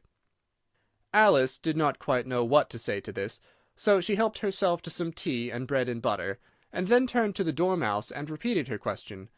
Why did they live at the bottom of a well? The Dormouse again took a minute or two to think about it, and then said, "It was a treacle well." "There's no such thing," Alice was beginning very angrily, but the Hatter and the March Hare went "Sh-sh-sh," and the Dormouse sulkily remarked, "If you can't be civil, you'd better finish the story for yourself." "No, please go on," Alice said very humbly. "I won't interrupt you again. I dare say there may be one." "One, indeed," said the Dormouse indignantly. However, he consented to go on. "And so these 3 little sisters, they were learning to draw, you know." "What did they draw?" said Alice, quite forgetting her promise. "Treacle," said the Dormouse, without considering at all this time. "I want a clean cup," interrupted the Hatter. "Let's all move one place on." He moved as he spoke, and the Dormouse followed him. The March Hare moved into the Dormouse's place, and Alice, rather unwillingly, took the place of the March Hare. The Hatter was the only one who got any advantage from the change, and Alice was a good deal worse off than before, as the March Hare had just upset the milk jug into his plate. Alice did not wish to offend the Dormouse again, so she began very cautiously, "But I don't understand. Where did they draw the treacle from?" "You can draw water out of a water well," said the Hatter, "so I should think you could draw treacle out of a treacle well, stupid?" "But they were in the well," Alice said to the Dormouse, not choosing to notice this last remark. "Of course they were," said the Dormouse, "well in." This answer so confused poor Alice that she let the Dormouse go on for some time without interrupting it. "They were learning to draw," the Dormouse went on, yawning and rubbing its eyes, for it was getting very sleepy, "and they drew all manner of things, everything that begins with an M." "Why with an M?" said Alice. "Why not?" said the March Hare. Alice was silent. The Dormouse had closed its eyes by this time, and was going off into a doze, but on being pinched by the Hatter, it woke up again with a little shriek, and went on. "That begins with an M, such as mousetraps, and the moon, and memory, and muchness. You know you say things are much of a muchness. Did you ever see such a thing as a drawing of a muchness?" "Really, now you ask me," said Alice, very much confused. "I don't think—" "Then you shouldn't talk," said the Hatter. This piece of rudeness was more than Alice could bear. She got up in great disgust, and walked off. The Dormouse fell asleep instantly, and neither of the others took the least notice of her going, though she looked back once or twice, half hoping that they would call after her. The last time she saw them, they were trying to put the Dormouse into the teapot. "At any rate, I'll never go there again," said Alice, as she picked her way through the wood. "It's the stupidest tea-party I ever was at in all my life." Just as she said this, she noticed that one of the trees had a door leading right into it. "That's very curious," she thought, "but everything's curious today. I think I may as well go in at once."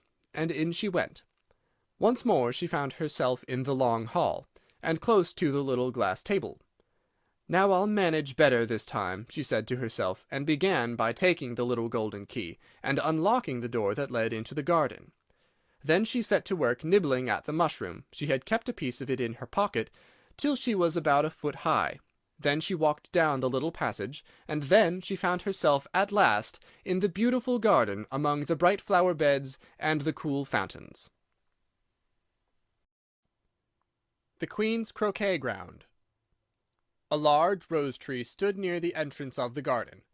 The roses growing on it were white, but there were 3 gardeners at it busily painting them red. Alice thought this a very curious thing, and she went nearer to watch them, and just as she came up to them she heard one of them say, "Look out now, Five, don't go splashing paint over me like that." "I couldn't help it," said Five in a sulky tone. "Seven jogged my elbow." On which Seven looked up and said, "That's right, Five, always lay the blame on others." "You'd better not talk," said Five. "I heard the Queen say only yesterday you deserve to be beheaded." "What for?" said the one who had first spoken. "That's none of your business to," said Seven. "Yes, it is his business," said Five, "and I'll tell him. It was for bringing the cook tulip roots instead of onions." Seven flung down his brush, and had just begun, "Well, of all the unjust things," when his eye chanced to fall upon Alice, as she stood watching them, and he checked himself suddenly. The others looked around also, and all of them bowed low. "Would you tell me," said Alice, a little timidly, "why you are painting those roses?" Five and Seven said nothing, but looked at Two. Two began in a low voice, "Why, the fact is, you see, miss, this here ought to have been a red rose tree, and we put a white one in by mistake, and if the Queen was to find out, we should all have our heads cut off, you know. So you see, miss, we're doing our best afore she comes to—" At this moment, Five, who had been anxiously looking across the garden, called out, "The Queen! The Queen!" and the 3 gardeners instantly threw themselves flat upon their faces. There was a sound of many footsteps, and Alice looked round, eager to see the Queen.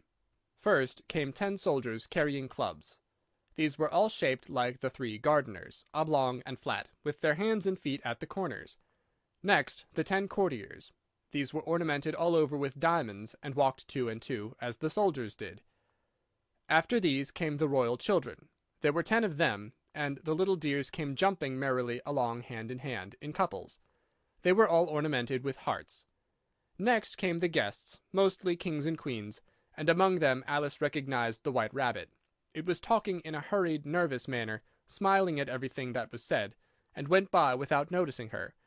Then followed the Knave of Hearts, carrying the king's crown on a crimson velvet cushion, and last of all this grand procession came the King and Queen of Hearts. Alice was rather doubtful whether she ought not to lie down on her face like the 3 gardeners, but she could not remember ever having heard of such a rule at processions. And besides, what would be the use of a procession, thought she, if people had to lie down upon their faces, so that they couldn't see it? So she stood still where she was, and waited. When the procession came opposite to Alice, they all stopped and looked at her, and the Queen said severely, "Who is this?" She said it to the Knave of Hearts, who only bowed and smiled in reply. "Idiot!" said the Queen, tossing her head impatiently, and turning to Alice, she went on, "What's your name, child?" "My name is Alice, so please your Majesty," said Alice very politely, but she added to herself, "Why, they're only a pack of cards, after all. I needn't be afraid of them." "And who are these?" said the Queen, pointing to the 3 gardeners who were lying round the rose-tree, for you see, as they were lying on their faces, and the pattern on their backs was the same as the rest of the pack, She could not tell whether they were gardeners, or soldiers, or courtiers, or three of her own children. "How should I know?" said Alice, surprised at her own courage. "It's no business of mine." The Queen turned crimson with fury, and after glaring at her for a moment like a wild beast, screamed, "Off with her head! Off!" "Nonsense!" said Alice very loudly and decidedly, and the Queen was silent. The King laid his hand upon her arm, and timidly said, "Consider, my dear, she is only a child." The Queen turned angrily away from him, and said to the Knave, "Turn them over!" The Knave did so very carefully with one foot. "Get up!" said the Queen in a shrill, loud voice, and the three gardeners instantly jumped up and began bowing to the King, the Queen, the royal children, and everybody else. "Leave off that!" screamed the Queen. "You make me giddy!" And then, turning to the rose tree, she went on, "What have you been doing here?" "May it please your Majesty," said Two, in a very humble tone, going down on one knee as he spoke, "we were trying—" "I see!" said the Queen, who had meanwhile been examining the roses. "Off with their heads!" And the procession moved on, three of the soldiers remaining behind to execute the unfortunate gardeners, who ran to Alice for protection.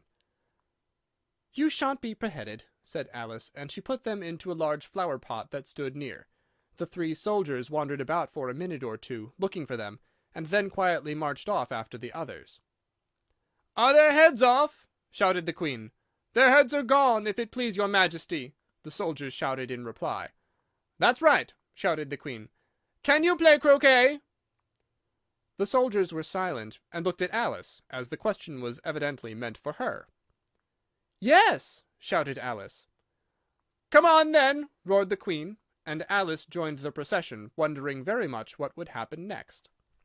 It's a very fine day," said a timid voice at her side. She was walking by the White Rabbit, who was peeping anxiously into her face. "Very," said Alice. "Where is the Duchess?" "Hush, hush!" said the Rabbit in a low, hurried tone. He looked anxiously over his shoulder as he spoke, and then raised himself upon tiptoe, put his mouth close to her ear, and whispered, "She's under sentence of execution." "What for?" said Alice. "Did you say what a pity?" the Rabbit asked. "No, I didn't," said Alice. "I don't think it's at all a pity. I said what for." "She boxed the Queen's ears," the Rabbit began. Alice gave a little scream of laughter. "Oh, hush!" the Rabbit whispered in a frightened tone. "The Queen will hear you. You see, she came rather late, and the Queen said—" "Get to your places!" shouted the Queen in a voice of thunder, and people began running about in all directions, tumbling up against each other. However, they got settled down in a minute or two, and the game began. Alice thought she had never seen such a curious croquet ground in all her life. It was all ridges and furrows. The balls were live hedgehogs, the mallets live flamingoes, and the soldiers had to double themselves up and to stand upon their hands and feet to make the arches. The chief difficulty Alice found at first was in managing her flamingo. She succeeded in getting its body tucked away, comfortably enough, under her arm, with its legs hanging down, but generally, just as she had got its neck nicely straightened out, and was going to give the hedgehog a blow with its head, it would twist itself round and look up in her face, with such a puzzled expression that she could not help bursting out laughing. And when she had got its head down, and was going to begin again, it was very provoking to find that the hedgehog had unrolled itself and was in the act of crawling away. Besides all this, there was generally a ridge or a furrow in the way wherever she wanted to send the hedgehog to, and as the doubled-up soldiers were always getting up and walking off to other parts of the ground, Alice soon came to the conclusion that it was a very difficult game indeed. The players all played at once without waiting for turns, quarrelling all the while, and fighting for the hedgehogs, and in a very short time the Queen was in a furious passion, and went stamping about, and shouting, "Off with his head!" or "Off with her head!" about once in a minute. Alice began to feel very uneasy. To be sure, she had not as yet had any dispute with the Queen, but she knew that it might happen any minute.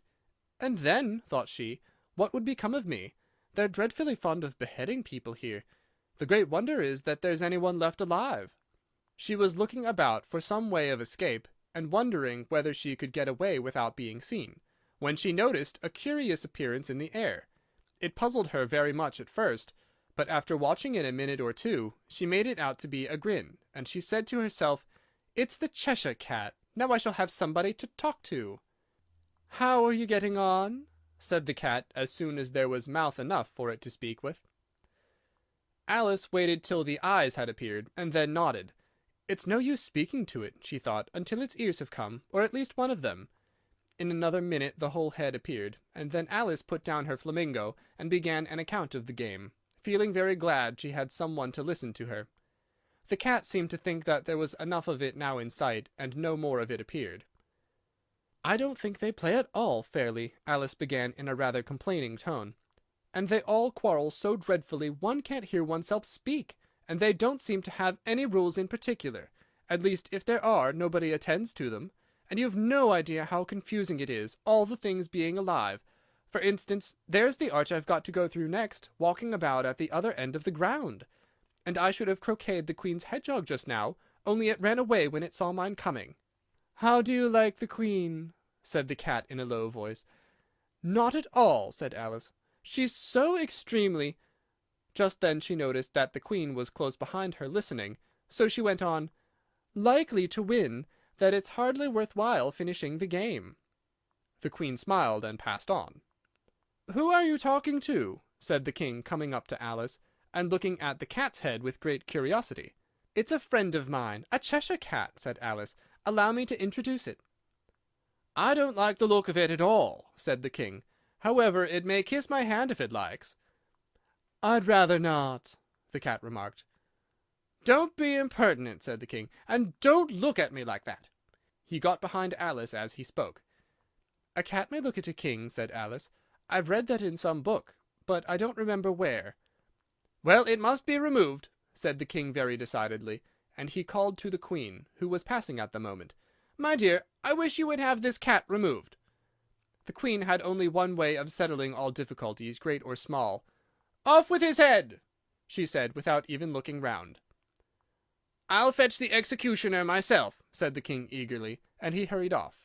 Alice thought she might as well go back and see how the game was going on, as she heard the Queen's voice in the distance, screaming with passion.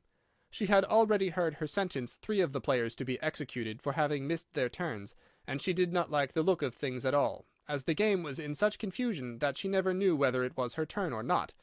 So she went in search of her hedgehog.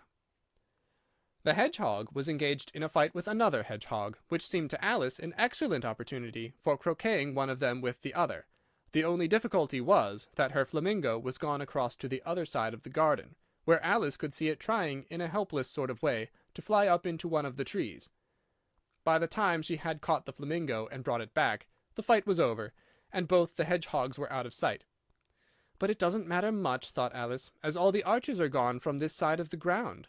So she tucked it under her arm, that it might not escape again, and went back for a little more conversation with her friend. When she got back to the Cheshire Cat, she was surprised to find quite a large crowd collected round it.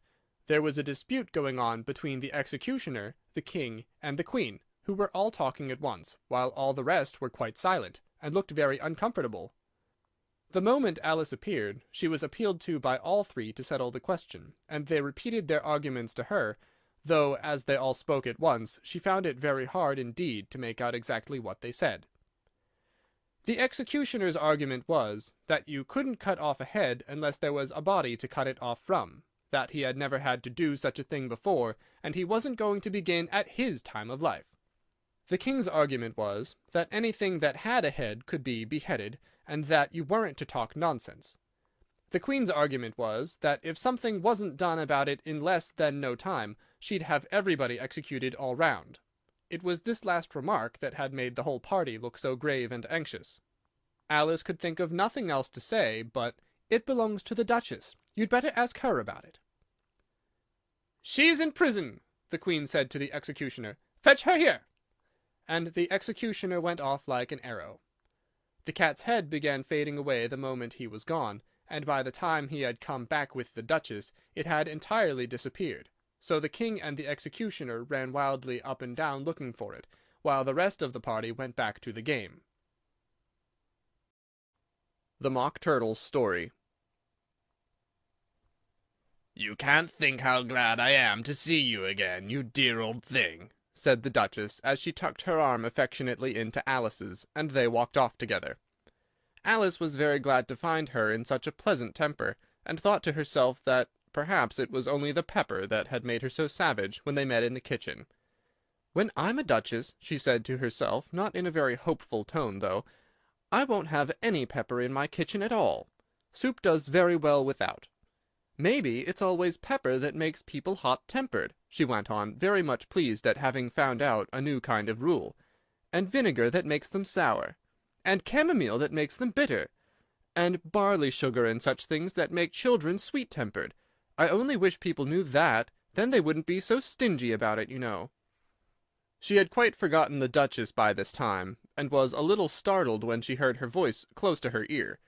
"You're thinking about something, my dear, and that makes you forget to talk. I can't tell you just now what the moral of that is, but I shall remember it in a bit." "Perhaps it hasn't one," Alice ventured to remark. "Tut, tut, child," said the Duchess. "Everything's got a moral, if only you can find it." And she squeezed herself up closer to Alice's side as she spoke. Alice did not much like her keeping so close to her, first because the Duchess was very ugly, and secondly because she was exactly the right height to rest her chin on Alice's shoulder, and it was an uncomfortably sharp chin. However, she did not like to be rude, so she bore it as well as she could. "The game's going on rather better now," she said by the way of keeping up the conversation a little. "'Tis so," said the Duchess, "and the moral of that is, oh, 'tis love that makes the world go round." "Somebody said," Alice whispered, "that it's done by everybody minding their own business." "Ah, well, it means much the same thing," said the Duchess, digging her sharp little chin into Alice's shoulder as she added, "and the moral of that is, take care of the sense, and the sounds will take care of themselves." "How fond she is of finding morals in things," Alice thought to herself. "I dare say you're wondering why I don't put my arm round your waist," the Duchess said after a pause. "The reason is that I'm doubtful about the temper of your flamingo. Shall I try the experiment?" "He might bite," Alice cautiously replied, not feeling at all anxious to have the experiment tried. "Very true," said the Duchess. "Flamingos and mustard both bite, and the moral of that is, birds of a feather flock together."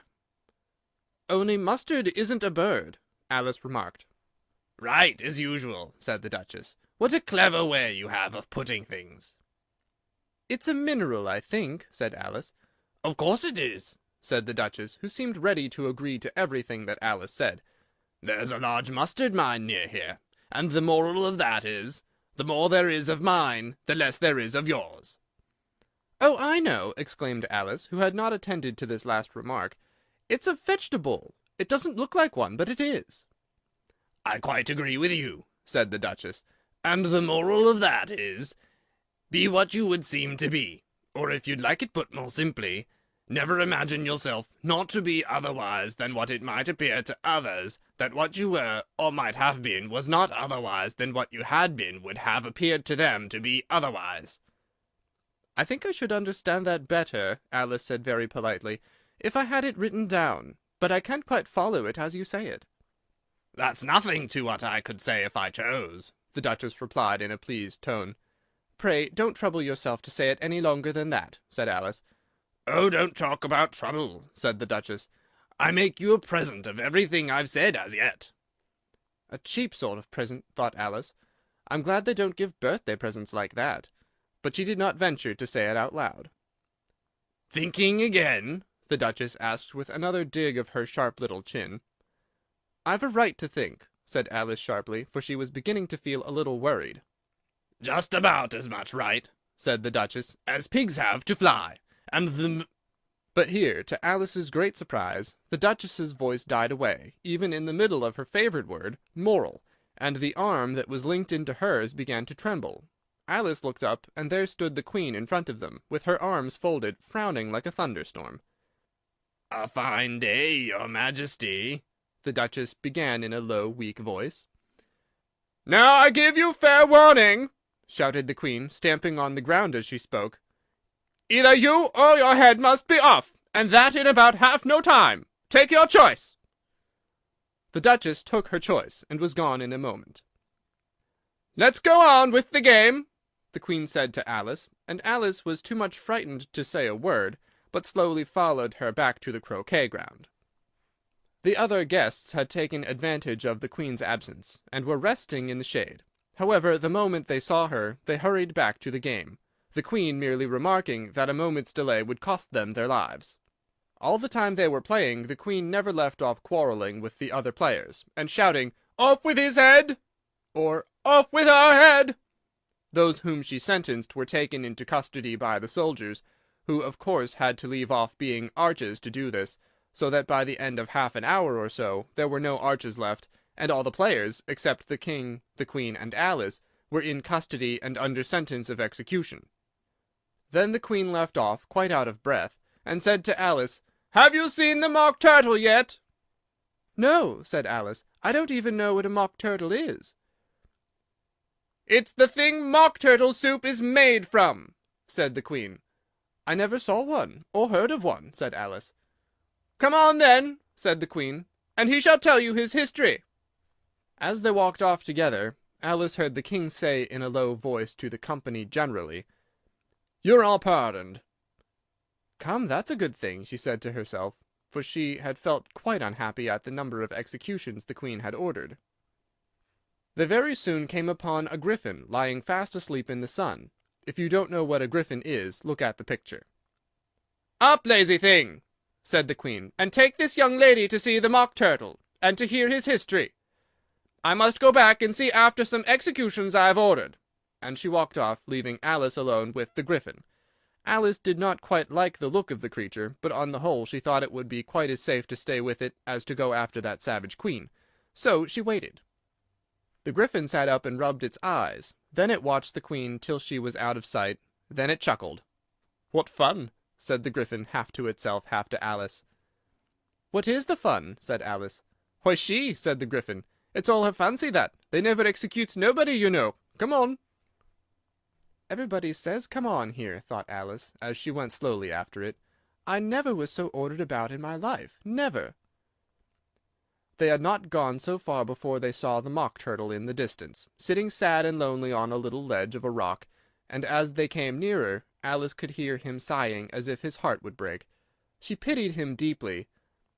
"What is his sorrow?" she asked the griffin, and the griffin answered very nearly in the same words as before. "It's all his fancy, that. He hasn't got no sorrow, you know. Come on."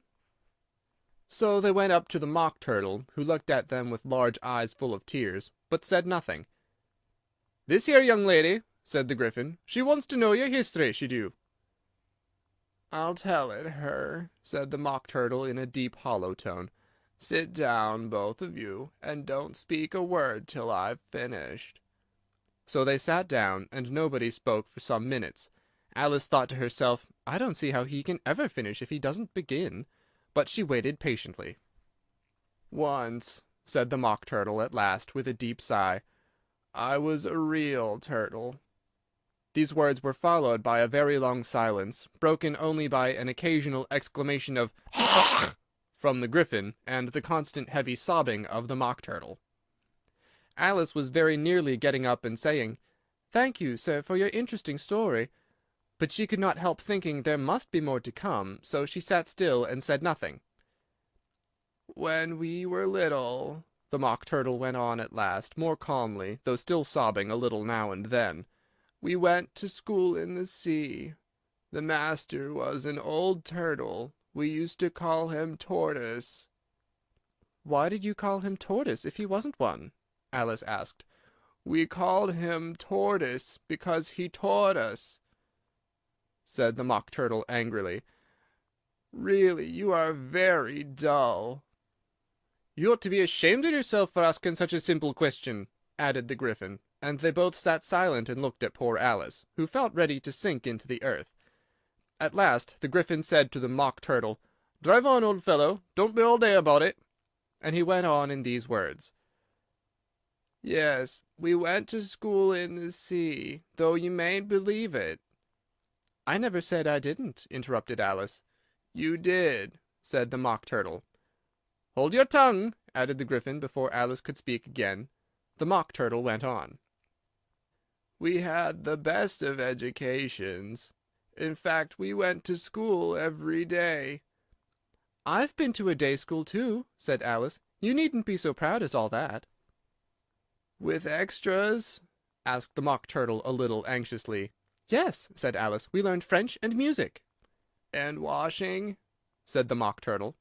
"Certainly not," said Alice indignantly. "Ah, then yours wasn't a really good school," said the Mock Turtle in a tone of relief. "Now at ours they had at the end of the bill French, music, and washing extra." "You couldn't have wanted it much," said Alice, "living at the bottom of the sea." "I couldn't afford to learn it," said the Mock Turtle with a sigh. "I only took the regular course." "What was that?" inquired Alice. "Reeling and writhing, of course, to begin with," the Mock Turtle replied, "and then the different branches of arithmetic, ambition, distraction, uglification, and derision." "I never heard of uglification," Alice ventured to say. "What is it?" The Gryphon lifted up both its paws in surprise. "Never heard of uglifying!" it exclaimed. "You know what to beautify is, I suppose?" "Yes," said Alice doubtfully. "It means to make anything prettier." "Well, then," the Gryphon went on, "if you don't know what to uglify is, you're a simpleton." Alice did not feel encouraged to ask any more questions about it, so she turned to the Mock Turtle and said, "What else had you to learn?" "Well, there was mystery," the Mock Turtle replied, counting off the subjects on his flappers. "Mystery, ancient and modern, with seaography, then drawling. The drawling master was an old conger eel that used to come once a week. He taught us drawling, stretching, and fainting in coils." "What was that like?" said Alice. "Well, I can't show it you myself," the Mock Turtle said. "I'm too stiff, and the Gryphon never learnt it." "Hadn't time," said the Gryphon. "I went to the classical master, though. He was an old crab, he was." "I never went to him," the Mock Turtle said with a sigh. "He taught laughing and grief, they used to say." "So he did, so he did," said the Gryphon, sighing in his turn, and both creatures hid their faces in their paws. "And how many hours a day did you do lessons?" said Alice in a hurry to change the subject. 10 hours the first day," said the Mock Turtle, 9 the next, and so on." "What a curious plan!" exclaimed Alice. "That's the reason they're called lessons," the Gryphon remarked, "because they lesson from day to day." This was quite a new idea to Alice, and she thought over it a little before she made her next remark. "Then the 11th day must have been a holiday." "Of course it was," said the Mock Turtle. "And how did you manage on the 12th?" Alice went on eagerly. "That's enough about lessons," the Gryphon interrupted in a very decided tone. "Tell her something about the games now." The Lobster Quadrille. The Mock Turtle sighed deeply, and drew the back of one flapper across his eye. He looked at Alice, and tried to speak, but for a minute or two sobs choked his voice. "Same as if he had a bone in his throat," said the Gryphon, and it set to work shaking him and punching him in the back. At last the Mock Turtle recovered his voice, and with tears running down his cheeks, went on again. "You may not have lived much under the sea." "I haven't," said Alice. "And perhaps you were never even introduced to a lobster." Alice began to say, "I once tasted—" but checked herself hastily, and said, "No, never." "So you can have no idea what a delightful thing a lobster quadrille is." "No, indeed," said Alice. "What sort of a dance is it?" "Why," said the Gryphon, "you first form into a line along the seashore." "Two lines," cried the Mock Turtle. "Seals, turtles, and so on. Then when you've cleared the jellyfish out of the way—" "That generally takes some time," interrupted the Gryphon. "You advance twice—" "Each with a lobster as a partner," cried the Gryphon. "Of course," the Mock Turtle said. "Advance twice, set to partners, change lobsters, and retire in the same order," continued the Gryphon. "Then, you know," the Mock Turtle went on, "you throw the lobsters," shouted the Gryphon, with a bound into the air, "as far out to sea as you can." "Swim after them!" screamed the Gryphon. "Turn a somersault in the sea," cried the Mock Turtle, capering wildly about. "Change lobsters again," yelled the Gryphon. "Back to land again, and—" "That's all the first figure," said the Mock Turtle, suddenly dropping his voice, and the two creatures, who had been jumping about like mad things all this time, sat down again very sadly and quietly, and looked at Alice. "It must be a very pretty dance," said Alice timidly. "Would you like to see a little of it?" said the Mock Turtle. "Very much indeed," said Alice. "Come, let's try the first figure," said the Mock Turtle to the Gryphon. "We can do it without lobsters, you know. Which shall sing?" "Oh, you sing," said the Gryphon. "I've forgotten the words." So they began solemnly dancing round and round Alice, every now and then treading on her toes when they passed too close, and waving their forepaws to mark the time, while the Mock Turtle sang this, very slowly and sadly. "Will you walk a little faster?" said a whiting to a snail. "There's a porpoise close behind us, and he's treading on my tail. See how eagerly the lobsters and the turtles all advance. They are waiting on the shingle. Will you come and join the dance? Will you, won't you, will you, won't you, will you join the dance? Will you, won't you, will you, won't you join the dance? You really have no notion how delightful it will be when they take us up and throw us with the lobsters out to sea." But the snail replied, too far, and gave a look askance. Said he thanked the whiting kindly, but he would not join the dance. Would not, could not, would not, could not join the dance. Would not, could not, would not, could not join the dance. "What matters it how far we go?" his scaly friend replied. "There is another shore, you know, upon the other side. The further off from England the nearer is to France.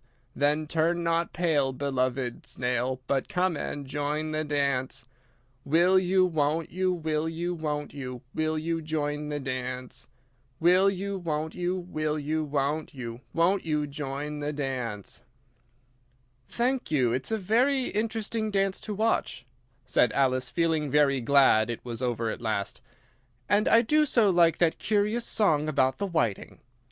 "Oh, as to the whiting," said the Mock Turtle, "you've seen them, of course." "Yes," said Alice, "I've often seen them at She checked herself hastily. "I don't know where Din may be," said the Mock Turtle, "but if you've seen them so often, of course you know what they are like." "I believe so," Alice replied thoughtfully. "They have their tails in their mouths, and they're all over crumbs." "You're wrong about the crumbs," said the Mock Turtle. "Crumbs would all wash off in the sea. But they have their tails in their mouths. And the reason is—" Here the Mock Turtle yawned and shut his eyes. "Tell her about the reason and all that," he said to the Gryphon. "The reason is," said the Gryphon, "that they would go with the lobsters to the dance, so they got thrown out to sea. So they had to fall a long way. So they got their tails fast in their mouths, so they couldn't get them out again. That's all." "Thank you," said Alice. "It's very interesting. I never knew so much about a whiting before." "I can tell you more than that if you like," said the Gryphon. "Do you know why it's called a whiting?" "I never thought about it," said Alice. "Why?" "It does the boots and shoes," the Gryphon replied very solemnly. Alice was thoroughly puzzled. "Does the boots and shoes," she repeated in a wondering tone. "Why, what are your shoes done with?" said the Gryphon. "I mean, what makes them so shiny?" Alice looked down at them, and considered a little before she gave her answer. "They're done with blacking, I believe." Boots and shoes under the sea, the Gryphon went on in a deep voice, are done with whiting. Now you know. And what are they made of? Alice asked in a tone of great curiosity. Soles and eels, of course, the Gryphon replied rather impatiently. Any shrimp could have told you that. If I'd been the whiting, said Alice, whose thoughts were still running on the song, I'd have said to the porpoise, keep back, please, we don't want you with us. They were obliged to have him with them, the Mock Turtle said. No wise fish would go anywhere without a porpoise. Wouldn't it really? Said Alice in a tone of great surprise. Of course not, said the Mock Turtle. Why, if a fish came to me and told me he was going a journey, I should say, with what porpoise? Don't you mean purpose? Said Alice. I mean what I say, the Mock Turtle replied in an offended tone, and the Gryphon added, Come, let's hear some of your adventures. I could tell you my adventures, beginning from this morning, said Alice a little timidly, but it's no use going back to yesterday, because I was a different person then. Explain all that, said the Mock Turtle. No, no, the adventures first, said the Gryphon in an impatient tone. Explanations take such a dreadful time. So Alice began telling them her adventures from the time when she first saw the White Rabbit. She was a little nervous about it just at first. The two creatures got so close to her, one on each side, and opened their eyes and mouths so very wide, but she gained courage as she went on. Her listeners were perfectly quiet till she got to the part about her repeating, "You are old Father William," to the caterpillar, and the words all coming different, and then the Mock Turtle drew a long breath and said, "That's very curious." "It's all about as curious as it can be," said the Gryphon. "It all came different," the Mock Turtle repeated thoughtfully. "I should like to hear her repeat something now. Tell her to begin." He looked at the Gryphon as if he thought it had some kind of authority over Alice. "Stand up and repeat, "'Tis the voice of the sluggard,'" said the Gryphon. "How the creatures order one about, and make one repeat lessons," thought Alice. "I might as well be at school at once." However, she got up and began to repeat it, but her head was so full of the lobster quadrille that she hardly knew what she was saying, and the words came very queer indeed. "'Tis the voice of the lobster," I heard him declare, "You have baked me too brown, I must sugar my hair. As a duck with its eyelids, so he with his nose Trims his belt and his buttons, and turns out his toes. When the sands are all dry, he is gay as a lark, and will talk in contemptuous tones of the shark.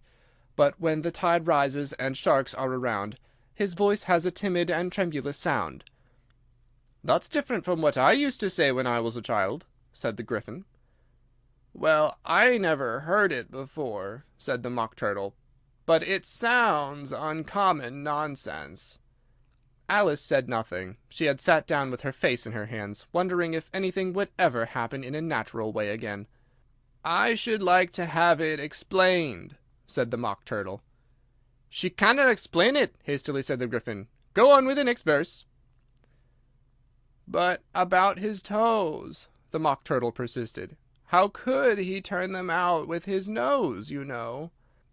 "It's the first position in dancing," Alice said, but was dreadfully puzzled by the whole thing, and longed to change the subject. "Go on with the next verse," the Gryphon repeated. "It begins, 'I passed by his garden.'" Alice did not dare to disobey, though she felt sure it would all come wrong, and she went on in a trembling voice. "I passed by his garden, and marked with one eye how the owl and the panther were sharing a pie. The panther took pie crust and gravy and meat, while the owl had the dish as its share of the treat. When the pie was all finished, the owl as a boon was kindly permitted to pocket the spoon, while the panther received knife and fork with a growl, and concluded the banquet by— "What is the use of repeating all that stuff," the Mock Turtle interrupted, "if you don't explain it as you go on? It's by far the most confusing thing I ever heard." "Yes, I think you'd better leave off," said the Gryphon, and Alice was only too glad to do so. "Shall we try another figure of the lobster quadrille?" the Gryphon went on. "Or would you like the Mock Turtle to sing you another song?" "Oh, a song, please, if the Mock Turtle would be so kind." Alice replied so eagerly that the Gryphon said, in a rather offended tone, "Hm! No accounting tastes. Sing her turtle soup, will you, old fellow?" The Mock Turtle sighed deeply, and began in a voice choked with sobs to sing this: "Beautiful soup, so rich and green, waiting in a hot tureen. Who for such dainties would not stoop? Soup of the evening, beautiful soup. Soup of the evening, beautiful soup. Beautiful soup, beautiful soup. Soup of the evening, beautiful, beautiful soup. Beautiful soup, who cares for fish, game, or any other dish? Who would not give all else for two? Pennyworth only of beautiful soup. Pennyworth only of beautiful soup. Beautiful soup, beautiful soup. Soup of the evening, beautiful, beautiful soup." "Chorus again!" cried the Gryphon, and the Mock Turtle had just begun to repeat it, when a cry of "The trial's beginning!" was heard in the distance. "Come on!" cried the Gryphon, and taking Alice by the hand, it hurried off without waiting for the end of the song. "What trial is it?" Alice panted as she ran, but the Gryphon only answered, "Come on!"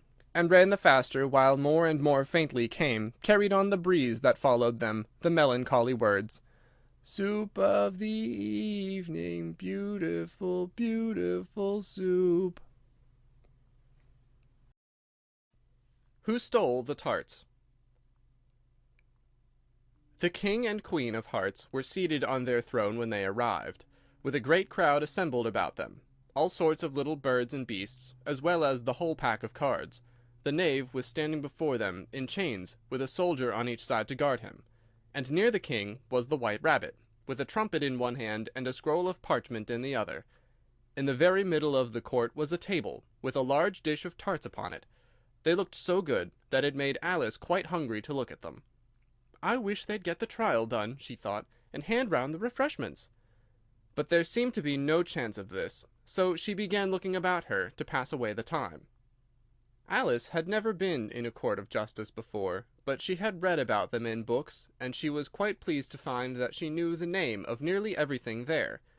"That's the judge," she said to herself, "because of his great wig." The judge, by the way, was the king, and as he wore his crown over the wig, he did not look at all comfortable, and it was certainly not becoming. "And that's the jury box," thought Alice. "And those 12 creatures," she was obliged to say creatures, you see, because some of them were animals and some were birds. "I suppose they're the jurors." She said this last word 2 or 3 times over to herself, being rather proud of it, for she thought, and rightly too, that very few little girls of her age knew the meaning of it at all. However, jurymen would have done just as well. The 12 jurors were all writing very busily on slates. "What are they all doing?" Alice whispered to the Gryphon. "They can't have anything to put down yet, before the trial's begun." "They're putting down their names," the Gryphon whispered in reply, "for fear they should forget them before the end of the trial." "Stupid things!" Alice began in a loud, indignant voice, but she stopped hastily, for the White Rabbit cried out, "Silence in the court!" and the king put on his spectacles and looked anxiously round to see who was talking. Alice could see, as well as if she were looking over their shoulders, that all the jurors were writing down "stupid things" on their slates, and she could even make out that one of them didn't know how to spell stupid, and that he had to ask his neighbor to tell him. "A nice muddle their slates will be in before the trial's over," thought Alice. One of the jurors had a pencil that squeaked. This, of course, Alice could not stand, and she went round the court and got behind him, and very soon found an opportunity of taking it away. She did it so quickly that the poor little juror, it was Bill the Lizard, could not make out at all what had become of it. So, after hunting all about for it, he was obliged to write with one finger for the rest of the day, and this was of very little use, as it left no mark on the slate. "Harold, read the accusation," said the king. On this the White Rabbit blew 3 blasts on the trumpet, and then unrolled the parchment scroll and read as follows: The Queen of Hearts, she made some tarts all on a summer day. The Knave of Hearts, he stole those tarts, and took them quite away. Consider your verdict, the king said to the jury. No, not yet, not yet, the rabbit hastily interrupted. There's a great deal to come before that. Call the witness, said the king, and the rabbit blew 3 blasts on the trumpet, and called out, First witness! The first witness was the Hatter. He came in with a teacup in one hand, and a piece of bread and butter in the other. I beg your pardon, your majesty, he began, for bringing these in, but I hadn't quite finished my tea when I was sent for. You ought to have finished, said the king. When did you begin? The Hatter looked at the March Hare, who had followed him into the court, arm in arm with the Dormouse. 14th of March, I think it was, he said. 15th, said the March Hare. 16th, said the Dormouse. Write that down, the king said to the jury, and the jury eagerly wrote down all 3 dates on their slates, and then added them up, and reduced the answer to shillings and pence. Take off your hat, the king said to the Hatter. It isn't mine, said the Hatter. Stolen! The king exclaimed, turning to the jury, who instantly made a memorandum of the fact. I keep them to sell, the Hatter added as an explanation. I've none of my own. I'm a hatter. Here the queen put on her spectacles, and began staring hard at the Hatter, who turned pale and fidgeted. Give your evidence, said the king, and don't be nervous, or I'll have you executed on the spot. This did not seem to encourage the witness at all. He kept shifting from one foot to the other, looking uneasily at the queen, and in his confusion he bit a large piece out of his teacup instead of the bread and butter. Just at this moment Alice felt a very curious sensation, which puzzled her a good deal until she made out what it was. She was beginning to grow larger again, and she thought at first she would get up and leave the court, but on second thoughts she decided to remain where she was as long as there was room for her. I wish you wouldn't squeeze so, said the Dormouse, who was sitting next to her. I can hardly breathe. I can't help it, said Alice very meekly. I'm growing. You've no right to grow here, said the Dormouse. Don't talk nonsense, said Alice more boldly. You know you're growing too. Yes, but I grow at a reasonable pace, said the Dormouse. Not in that ridiculous fashion. And he got up very sulkily and crossed over to the other side of the court. All this time the queen had never left off staring at the Hatter, and just as the Dormouse crossed the court, she said to one of the officers of the court, Bring me the list of the singers in the last concert, on which the wretched Hatter trembled so that he shook off both of his shoes. Give your evidence, the king repeated angrily, or I'll have you executed, whether you're nervous or not. I'm a poor man, your majesty, the Hatter began in a trembling voice, and I hadn't begun my tea, not above a week or so, and what with the bread and butter getting so thin, and the twinkling of the tea— The twinkling of the what? Said the king. It began with the tea, the Hatter replied. Of course twinkling begins with a T, said the king sharply. Do you take me for a dunce? Go on. I'm a poor man, the Hatter went on, and most things twinkled after that, only the March Hare said— I didn't, the March Hare interrupted in a great hurry. You did, said the Hatter. I deny it, said the March Hare. He denies it, said the king. Leave out that part. Well, at any rate, the Dormouse said— the Hatter went on, looking anxiously round to see if he would deny it too, but the Dormouse denied nothing, being fast asleep. After that, continued the Hatter, I cut some more bread and butter. But what did the Dormouse say? One of the jury asked. That I can't remember, said the Hatter. You must remember, remarked the king, or I'll have you executed. The miserable Hatter dropped his teacup and bread and butter, and went down on one knee. I'm a poor man, your majesty, he began. You're a very poor speaker, said the king. Here one of the guinea pigs cheered, and was immediately suppressed by the officers of the court. As that is rather a hard word, I will just explain to you how it was done. They had a large canvas bag, which tied up at the mouth with strings. Into this they slipped the guinea pig head first, and then sat upon it. I'm glad I've seen that done, thought Alice. I've so often read in the newspapers at the end of trials there was some attempt at applause, which was immediately suppressed by the officers of the court, and I never understood what it meant till now. If that's all you know about it, you may stand down, continued the king. "I can't go no lower," said the Hatter. "I'm on the floor as it is." "Then you may sit down," the king replied. Here the other guinea pig cheered, and was suppressed. "Come, that finishes the guinea pigs," thought Alice. "Now we shall get on better." "I'd rather finish my tea," said the Hatter, with an anxious look at the Queen, who was reading the list of singers. "You may go," said the king, and the Hatter hurriedly left the court, without even waiting to put his shoes on. "And just take his head off outside," the Queen added to one of the officers, but the Hatter was out of sight before the officer could get to the door. "Call the next witness," said the king. The next witness was the Duchess's cook. She carried the pepper box in her hand, and Alice guessed who it was, even before she got into the court, by the way the people near the door began sneezing all at once. "Give your evidence," said the king. "Shan't," said the cook. The king looked anxiously at the White Rabbit, who said in a low voice, "Your Majesty must cross-examine this witness." "Well, if I must, I must," the king said with a melancholy air, and after folding his arms and frowning at the cook till his eyes were nearly out of sight, he said in a deep voice, "What are tarts made of?" "Pepper, mostly," said the cook. "Treacle," said a sleepy voice behind her. "Collar that dormouse!" the Queen shrieked out. "Behead that dormouse! Turn that dormouse out of the court! Suppress him! Pinch him! Off with his whiskers!" For some minutes the whole court was in confusion, getting the dormouse turned out, and by the time they had settled down again, the cook had disappeared. "Never mind," said the king, with an air of great relief. "Call the next witness." And he added in an undertone to the Queen, "Really, my dear, you must cross-examine this next witness. It quite makes my forehead ache."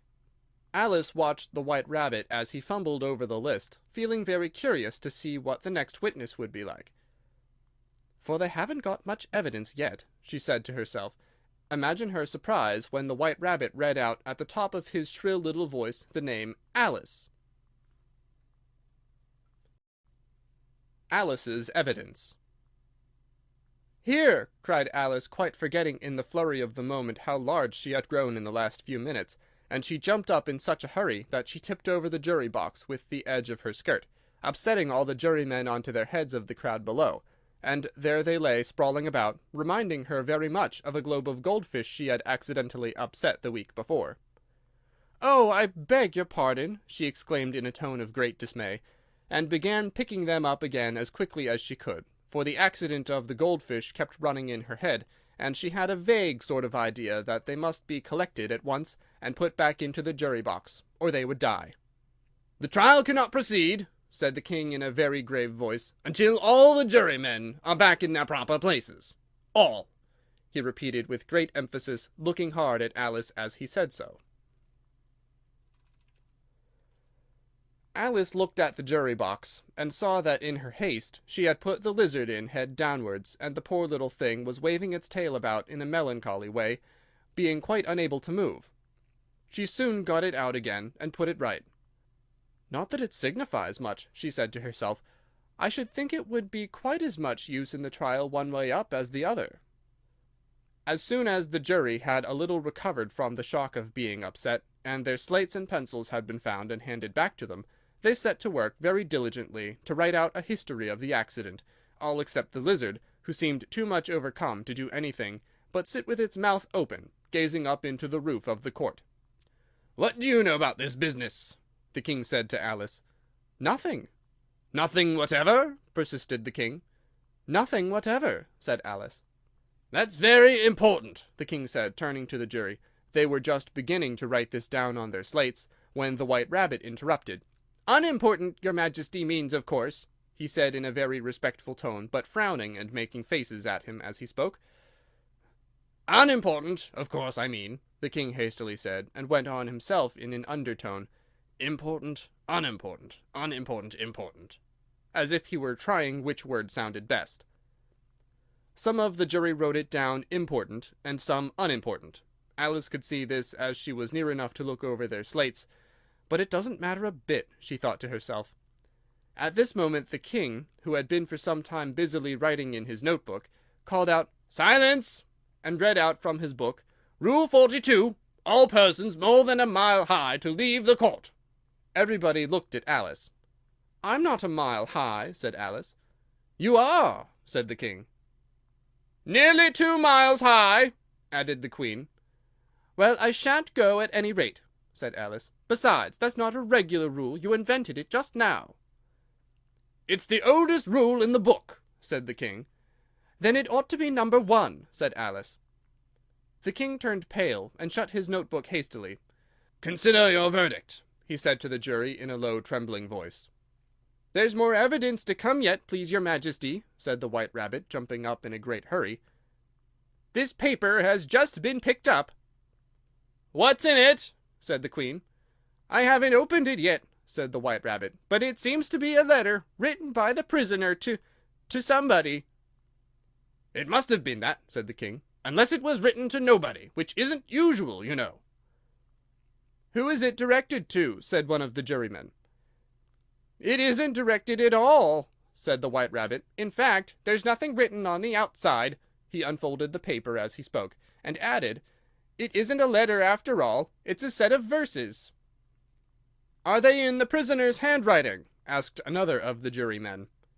"No, they're not," said the White Rabbit. "And that's the queerest thing about it." The jury all looked puzzled. "He must have imitated somebody else's hand," said the king. The jury all brightened up again. "Please your majesty," said the knave, "I didn't write it, and they can't prove that I did. There's no name signed at the end."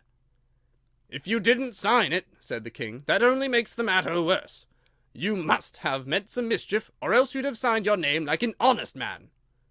There was a general clapping of hands at this. It was the first really clever thing that the king had said that day. "That proves his guilt, of course," said the queen. "So off with—" "It doesn't prove anything of the sort," said Alice. "Why, you don't even know what they're about." "Read them," said the king. The White Rabbit put on his spectacles. "Where shall I begin, please your majesty?" he asked. "Begin at the beginning," the king said gravely, "and go on till you come to the end. Then stop." There was dead silence in the court, whilst the rabbit read out these verses. "They told me you had been to her, and mentioned me to him. She gave me a good character, but said I could not swim. He sent them word I had not gone. We know it to be true. If she should push the matter on, what would become of you? I gave her 1, they gave him 2, you gave us 3 or more. They all returned from him to you, though they were mine before. If I or she should chance to be involved in this affair, he trusts to you to set them free exactly as we were. My notion was that you had been, before she had this fit, an obstacle that came between him and ourselves and it. Don't let him know she liked them best, for this must ever be a secret kept from all the rest, between yourself and me." "That's the most important piece of evidence we've heard yet," said the king, rubbing his hands. "So now let the jury—" "If any of them can explain it," said Alice. She had grown so large in the last few minutes that she wasn't a bit afraid of interrupting him. "I'll give him 6 pence. I don't believe there's an atom of meaning in it." The jury all wrote down on their slates, "She doesn't believe there's an atom of meaning in it," but none of them attempted to explain the paper. "If there's no meaning in it," said the king, "that saves a world of trouble, you know, as we needn't try to find any. And yet I don't know," he went on, spreading out the verses on his knee, and looking at them with one eye. "I seem to see some meaning in them after all. Said I could not swim. You can't swim, can you?" he added, turning to the knave. The knave shook his head sadly. "Do I look like it?" he said, which he certainly did not, being made entirely of cardboard. "All right, so far," said the king, as he went on muttering over the verses to himself. "We know it to be true. That's the jury, of course. If she should push the matter on, that must be the queen. What would become of you? What indeed? I gave her 1, they gave him 2. Why, that must be what he did with the tarts, you know." "But it goes on, they all returned from him to you," said Alice. "Why, there they are!" said the king triumphantly, pointing to the tarts on the table. "Nothing can be clearer than that. Then again, before she had this fit— You never had fits, my dear, I think?" he said to the queen. "Never!" said the queen furiously, throwing an inkstand at the lizard as she spoke. The unfortunate little Bill had left off writing on his slate with one finger, as he found it made no mark, but he now hastily began again, using the ink that was trickling down his face, as long as it lasted. "Then the words don't fit you," said the king, looking round the court with a smile. There was a dead silence. "It's a pun," the king added in an angry tone, and everybody laughed. "Let the jury consider their verdict," the king said for about the 20th time that day. "No, no," said the queen. "Sentence first, verdict afterwards." "Stuff and nonsense," said Alice loudly. "The idea of having the sentence first!" "Hold your tongue," said the queen, turning purple. "I won't," said Alice. "Off with her head!" the queen shouted at the top of her voice. Nobody moved. "Who cares for you?" said Alice, as she had grown to her full size by this time. "You're nothing but a pack of cards." At this, the whole pack rose up into the air, and came flying down upon her. She gave a little scream, half of fright and half of anger, and tried to beat them off, and found herself lying on the bank with her head in the lap of her sister, who was gently brushing away some dead leaves that had fluttered down from the trees upon her face. "Wake up, Alice, dear," said her sister. "Why, what a long sleep you've had." "Oh, I've had such a curious dream," said Alice, and she told her sister, as well as she could remember them, all these strange adventures of hers that you have just been reading about, and when she had finished, her sister kissed her, and said, "It was a curious dream, dear, certainly, but now run in to your tea, it's getting late." So Alice got up and ran off, thinking while she ran, as well as she might, what a wonderful dream it had been. But her sister sat still just as she had left her, leaning her head, watching the setting sun, and thinking of little Alice and all her wonderful adventures, till she too began dreaming after a fashion, and this was her dream. First she dreamed of little Alice herself, and once again the tiny hands were clasped upon her knee, and the bright eager eyes were looking up into hers. She could hear the very tones of her voice, and see that queer little toss of her head to keep back the wandering hair that would always get into her eyes. And still as she listened, or seemed to listen, the whole place around her became alive with the strange creatures of her little sister's dream. The long grass rustled at her feet, as the white rabbit hurried by. The frightened mouse splashed his way through the neighboring pool. She could hear the rattle of the teacups as the March Hare and his friends shared their never-ending meal, and the shrill voice of the queen ordering off her unfortunate guests to execution. Once more the pig baby was sneezing on the duchess's knee, while plates and dishes crashed around it. Once more the shriek of the griffin, the squeaking of the lizard's slate pencil, and the choking of the suppressed guinea pigs, filled the air, mixed up with the distant sobs of the miserable mock turtle. So she sat on with closed eyes, and half believed herself in Wonderland, though she knew she had but to open them again, and all would change to dull reality. The grass would be only rustling in the wind, and the pool rippling to the waves of the reeds. The rattling teacups would change to the tinkling sheep bells, and the queen's shrill cries to the voice of the shepherd boy, and the sneeze of the baby, the shriek of the griffin, and all the other queer noises would change, she knew, to the confused clamor of the busy farmyard, while the lowing of cattle in the distance would take the place of the mock turtle's heavy sobs. Lastly, she pictured to herself how this same little sister of hers would, in the after-time, be herself a grown woman, and how she would keep through all her riper years the simple and loving heart of her childhood, and how she would gather about her other little children, and make their eyes bright and eager with many a strange tale, perhaps even with the dream of Wonderland of long ago, and how she would feel with all their simple sorrows, and find a pleasure in all their simple joys, remembering her own child life and the happy summer days. End of Alice's Adventures in Wonderland, by Lewis Carroll.